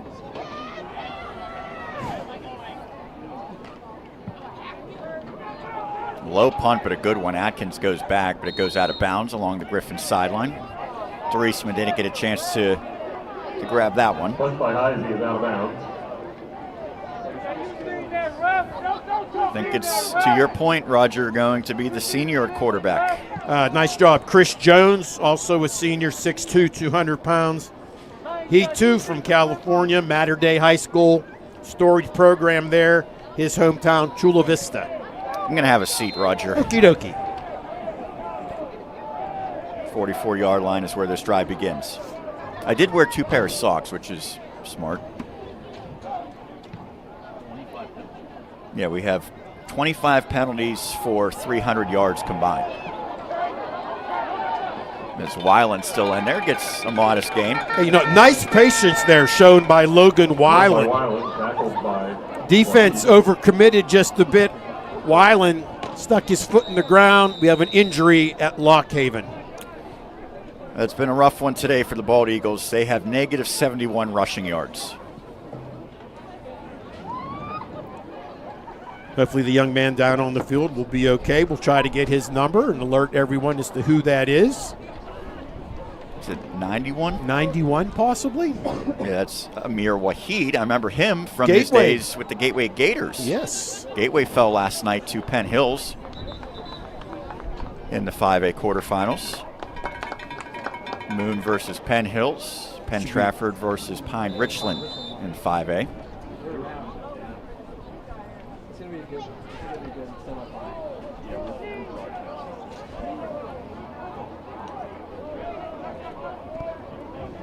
Second and 7.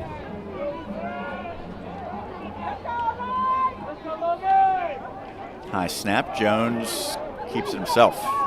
Or was that Weiland? Yeah, that was Weiland there. They're up by Jones, tackled by Krebs. See, the PA announcer thought so too. Well, he's done everything else. Maybe Weiland gets to throw a pass. Not on that play, though. I am sure that on the sidelines or somewhere, who's ever manning the stats for the Griffins maybe knows what Weiland needs to get to the century mark, perhaps. if he hasn't have it already. Yeah, I would think he's probably there, but I don't know.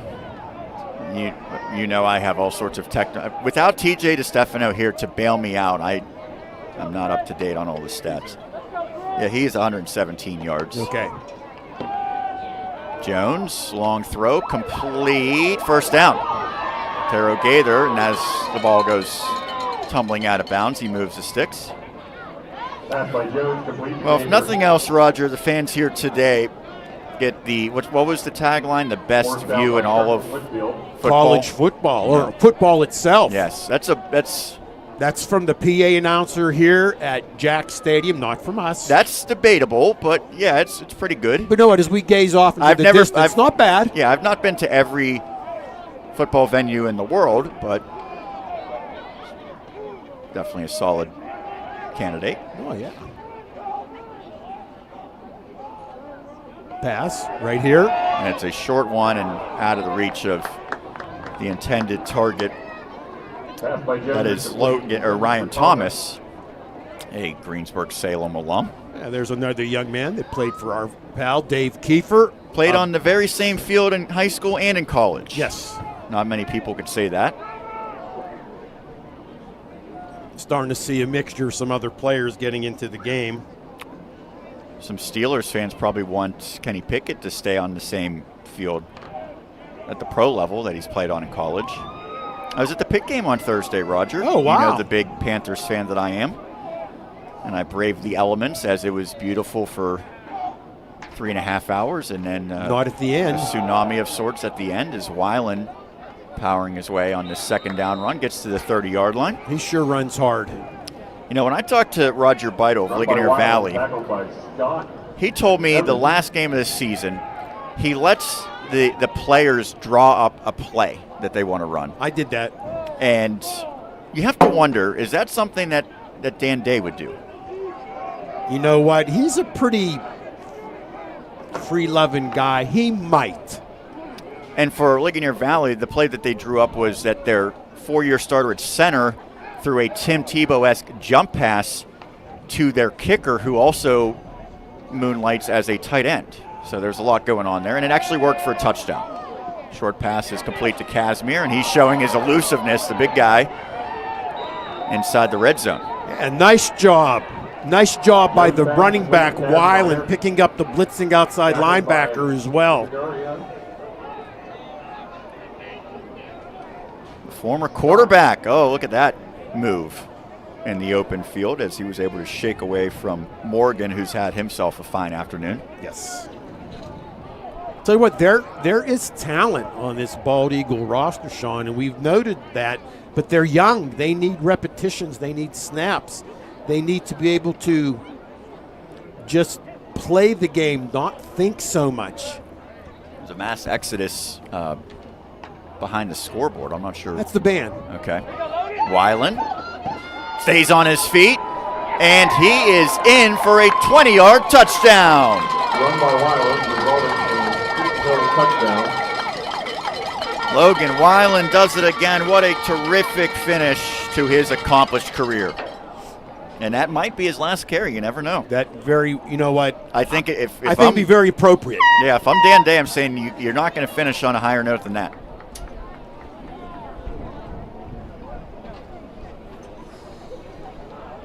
Be John Elway-esque. Yes.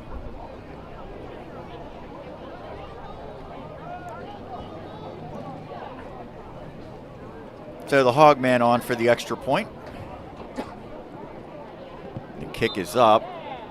That kick is good. Seton Hill has established a new program record, 4 points in a game, as the Griffins up 59-7 over Lock Haven. We'll take a break. Fourth quarter continues right here on our coverage of Seton Hill football 2021.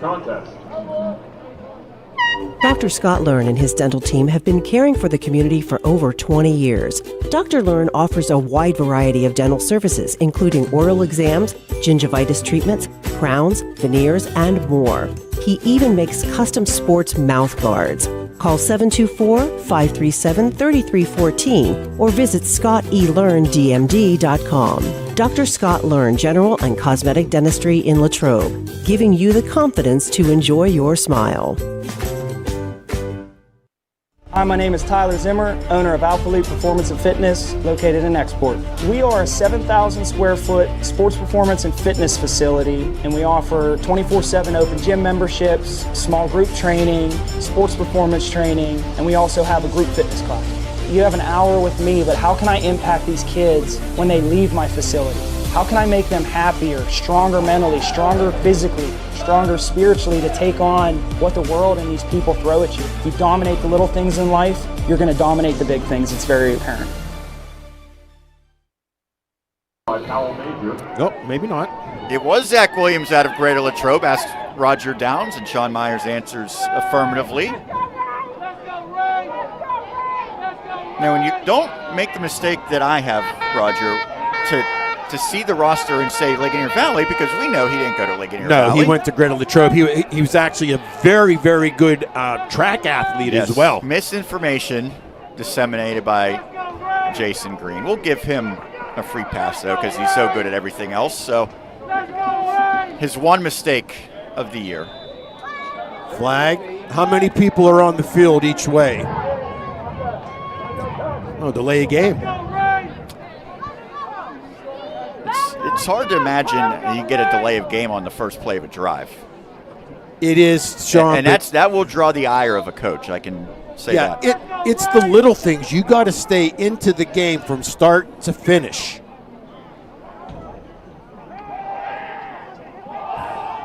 Pass incomplete. Looked like a pretty good throw by Heisey. Yeah, it was.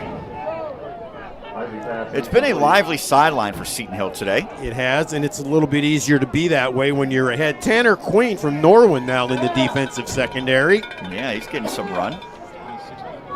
26 penalties combined between these teams today. Wouldn't call it great.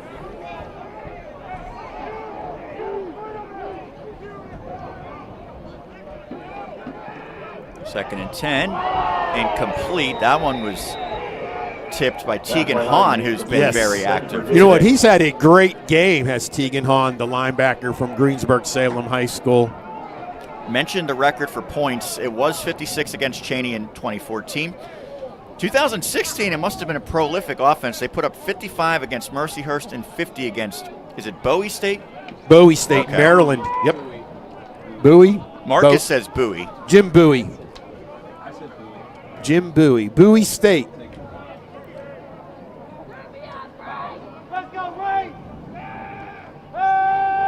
Deep.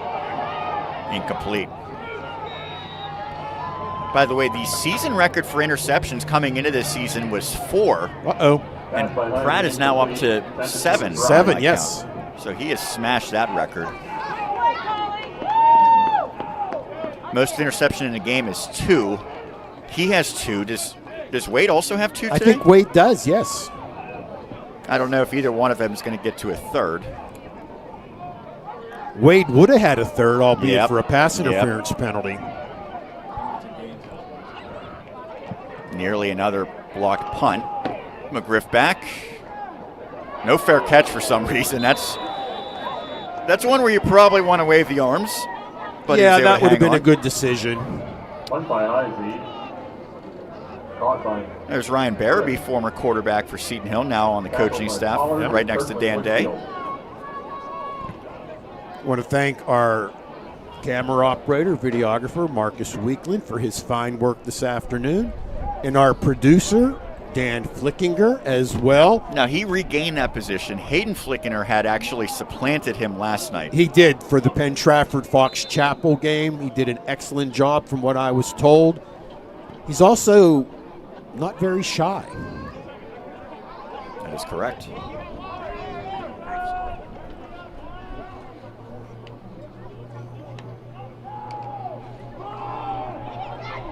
McGriff goes nowhere.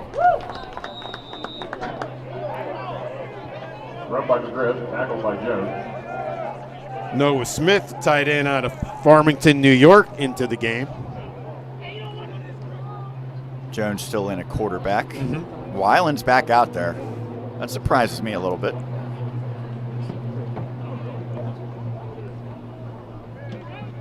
don't think we sometimes I get sidetracked when I try to get the starters, Roger. I am scatterbrained at times. I don't think I gave the starting offensive line, and they deserve some credit. Sean Berry, Prince McCarthy, Zachary Kintner, Trevor Mitchell, and Daniel Morales. Yeah, they've done a really nice job this afternoon. And I think most, if not all of them, are still out there, as that will be about a yard shy of the sticks. It'll bring up when I say the sticks, I mean the original line of scrimmage. It'll bring up a third and about 11. And outside of Prince McCarthy, Sean, those other 4 are all underclassmen. Yeah, they'll be back in all likelihood. We will miss Prince, however. You can't miss him. If this is correct, he actually played 5 games in 2016. Crazy to think how long ago that was, but with the COVID year, right? Everyone got that extra eligibility.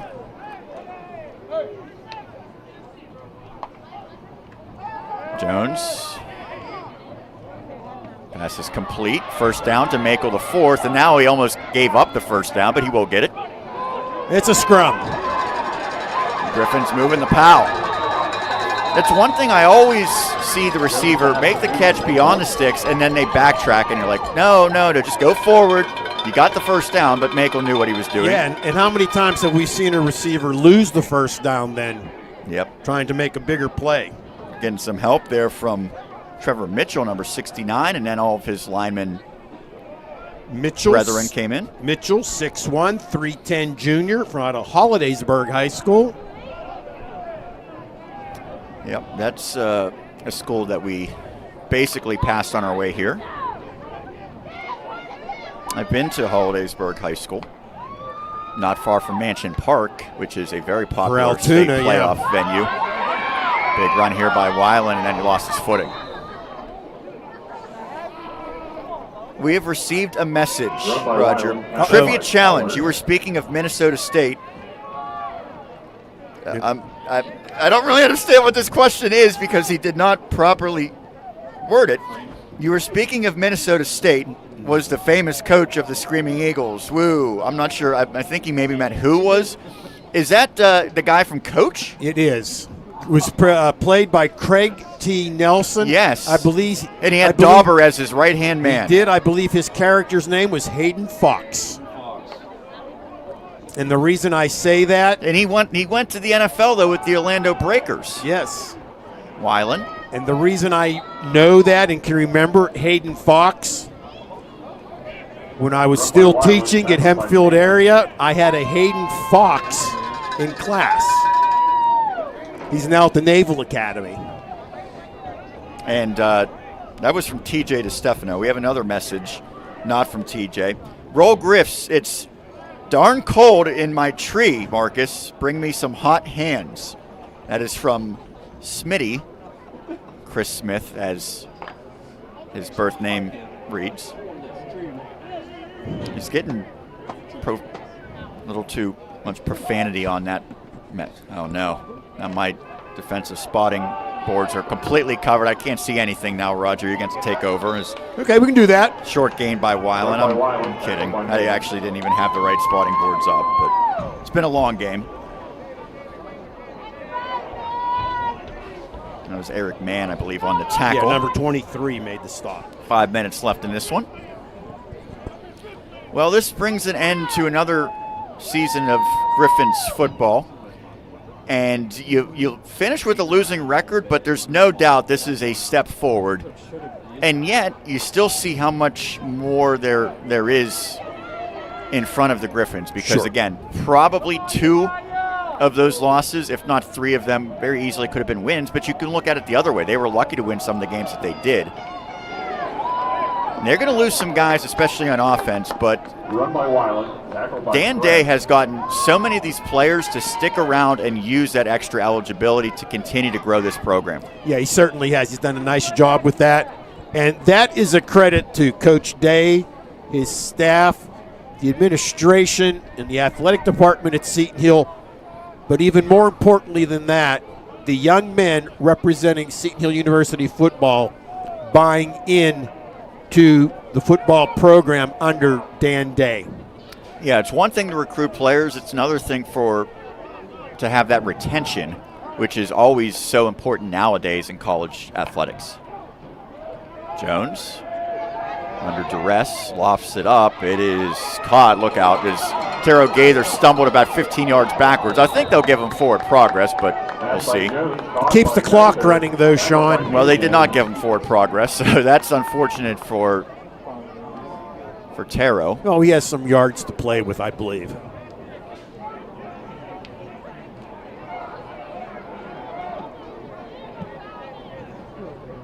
Oh, it's 4th down, and you probably keep the offense out I here. would. Or, you have 17 seconds left on the play clock. You can always let it go down to 0, get the clock under 3 minutes remaining in the game, and then call your timeout. But we'll see what Dan Day has up his sleeve. You excited for basketball season, Roger? I am. Good. Be excited to see the Griffins once again as Jones ad-libbing. Takes a shot, has a man open, but Makel goes well out of the end zone. That's a terrific effort, knowing that he probably was not going to be able to get in bounds. Yeah, it was a nice effort on the throw and the reception. Yeah, actually, I was, and I shared this with our producer, Dan and Marcus, on the way up here. I was actually doing some research on Seton Hill University basketball. Men's? Okay. I actually found two young men who have played at Seton Hill. They have changed universities, and I found them. Oh, excellent. Obi, they weren't lost, I don't think. No, Obi Ezekwesili is at Kilgore College in Texas. He is from Texas. It will make my job easier to not have to fumble over his name, as we have done so many times. But yeah, he was a talented player. And Julian Boykins is now at Kutztown. Another PSAC school. Mm-hmm. Run by Wakefield. Did we have an update on the score for Kutztown and Slippery Rock? Edward. That one should be final, I would think. We will have crowned a PSAC champion. I got producer extraordinaire Dan Flickinger checking on that one. By the way, for those wondering, because I myself was wondering, and I asked Dan Day this final week, it's all the cross matchups, right? Yes. The East versus West. And I said, well, it's also a championship East versus West, so what happens with, how does that change the schedule? And basically, the team that was going to play Slippery Rock will go against the team that was going to play Kutztown. Right. Which means you can have a rematch of a regular season game in that scenario.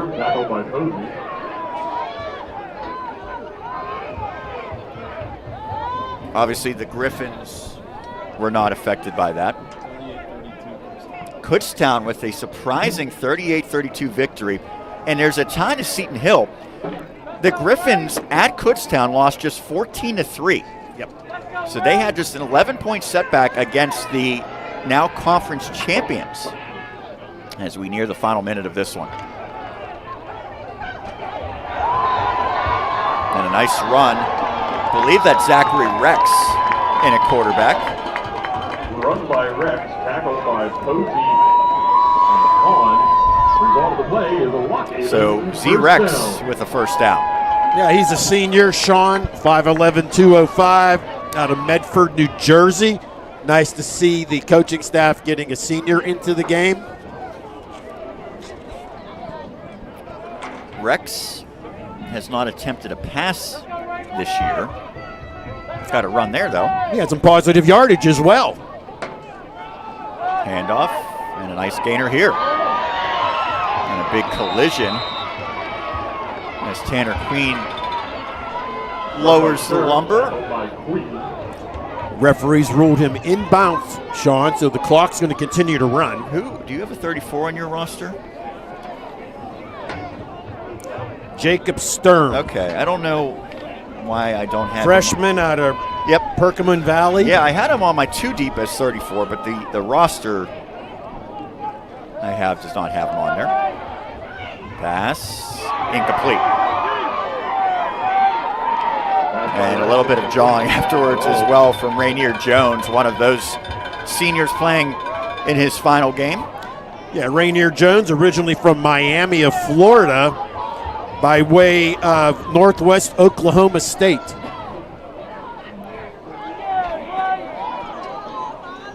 So this might be the final play of the season, 6.7 seconds remaining. As we said, the end of a season, always bittersweet. Rex, he's going to take a shot. Air underneath it, and how about that? An interception by Queen. There is a flag, and now, oh, look out. Oh, this is not the ending, as we are about to have an all-out brawl.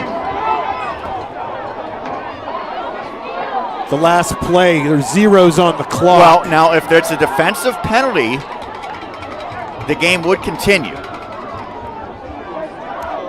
I think it was after the interception, though. There was this roughness. But look in the end zone, yeah, Roger. that's the play I'm talking about. I think the interception was made, and then there was some shenanigans in the end zone. Let's see if we can see it here on the replay. If it stands, it would be... If the referees were smart, they would just say that's it. Game is over. Watch the interception by Queen. Watch 14 and 10. Yes, okay, there you go. All right, so... Yeah, and I think Then 10 comes out after 14. Yeah, that being Holmes on Jones. And he did it again, and then mass chaos ensues. And I think our pal Derisma, who's been a bit of a star on the sidelines today, was involved in that, Donnybrook, as well. As the fans have seen enough. You know what? They should just end the game now. And I would actually maybe just send both teams to their respective locker rooms. It was chippy from the very start to the very end this afternoon. And I think they should just send both teams off the field. Enough is enough. And let's go to the showers and get our post-game meal. It is after the play. Okay, now, if I'm correct about this, Roger, an ejection would actually carry over to next season. But if Rainier Jones is a senior... Yes, correct. It doesn't matter. But the officials probably don't know that, right? You know, no, they're calling the play as it stands. Okay, so I think that should be it. And what are they going to do to Rainier Jones? But however, you as a coach, you got to get a meeting with your kids, keep them under control, and keep them focused. Take care. This one is final. Seton Hill with a 59-7 victory over Lock Haven as the Griffins finish at 5-6. We'll take a break, come back to put our final thoughts together for this one. The Griffins, in dominant fashion, roll to their 5th win of the season. We'll continue right here on the Westmoreland Sports Network. It's tough to come this far and lose. It hurts. But you are defined in life by the way you respond to defeat. That pit in your stomach, fill it with fire. Next season starts right now. Remember this hurt. Think about it when you want to sleep in the morning. Think about it when you want to shut it down instead of doing an extra set. Promise yourself that you will never, ever feel like this again.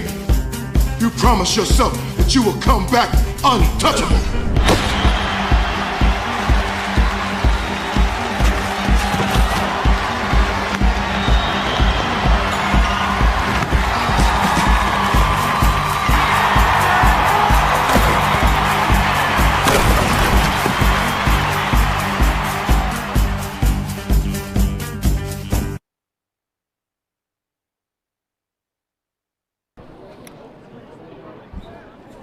The season concludes for Seton Hill with a 59-7 victory over Lock Haven here at the Hubert Jack Stadium on the campus of Lock Haven University. Sean Myers, Roger Downs on the call. I want to give a shout out to our great team, Marcus Weekland, our videographer, Dan Flickinger, our producer, and Roger, I think it's only fitting you give a shout out to our favorite camera today.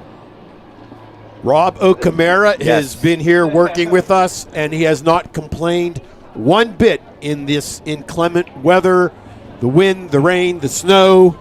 He only complains when Chris Smith touches him. He does. And for those who are very confused by this right now, that is the name Roger has given to our robo camera. Not a real person. Not a real person, but I figured Rob O'Camara, they can figure it out if they have some spelling. I thought it was kind of a play on words, and, sometimes you get a little goofy in a game. Well, it got a little goofy in this one, but for Seton Hill, a dominant victory, and there was a lot of highs, some lows to this one.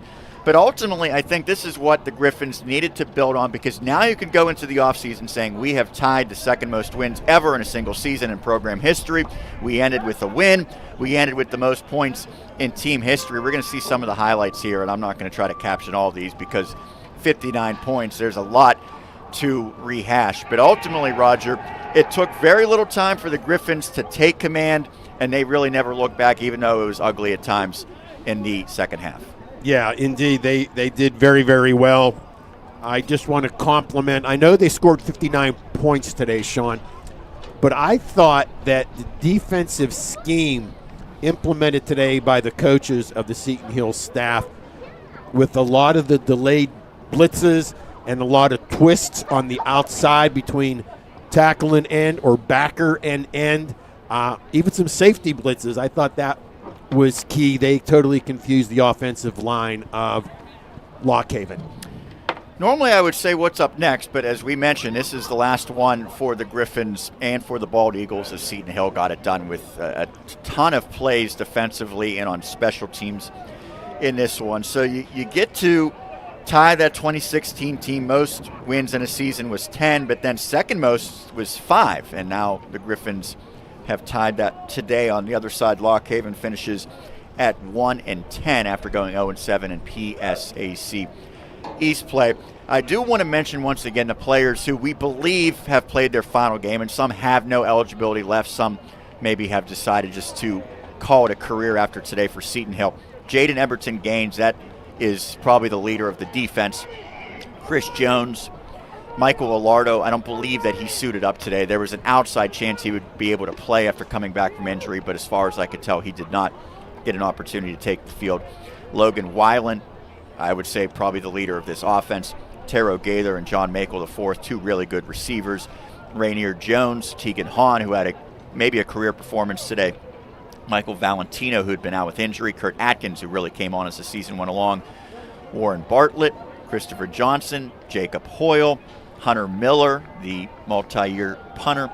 Prince McCarthy, my favorite player throughout my time broadcasting Seton Hill. Uriah Rajkumar and Noah Smith. Final game for them today, and they walk off the field for the last time victorious. Roger, from their perspective, this has to be a bittersweet afternoon. Yeah, it always is, Sean. Final game of the season, no matter what sport it is. Kind of, you realize that you have created long-lasting friendships.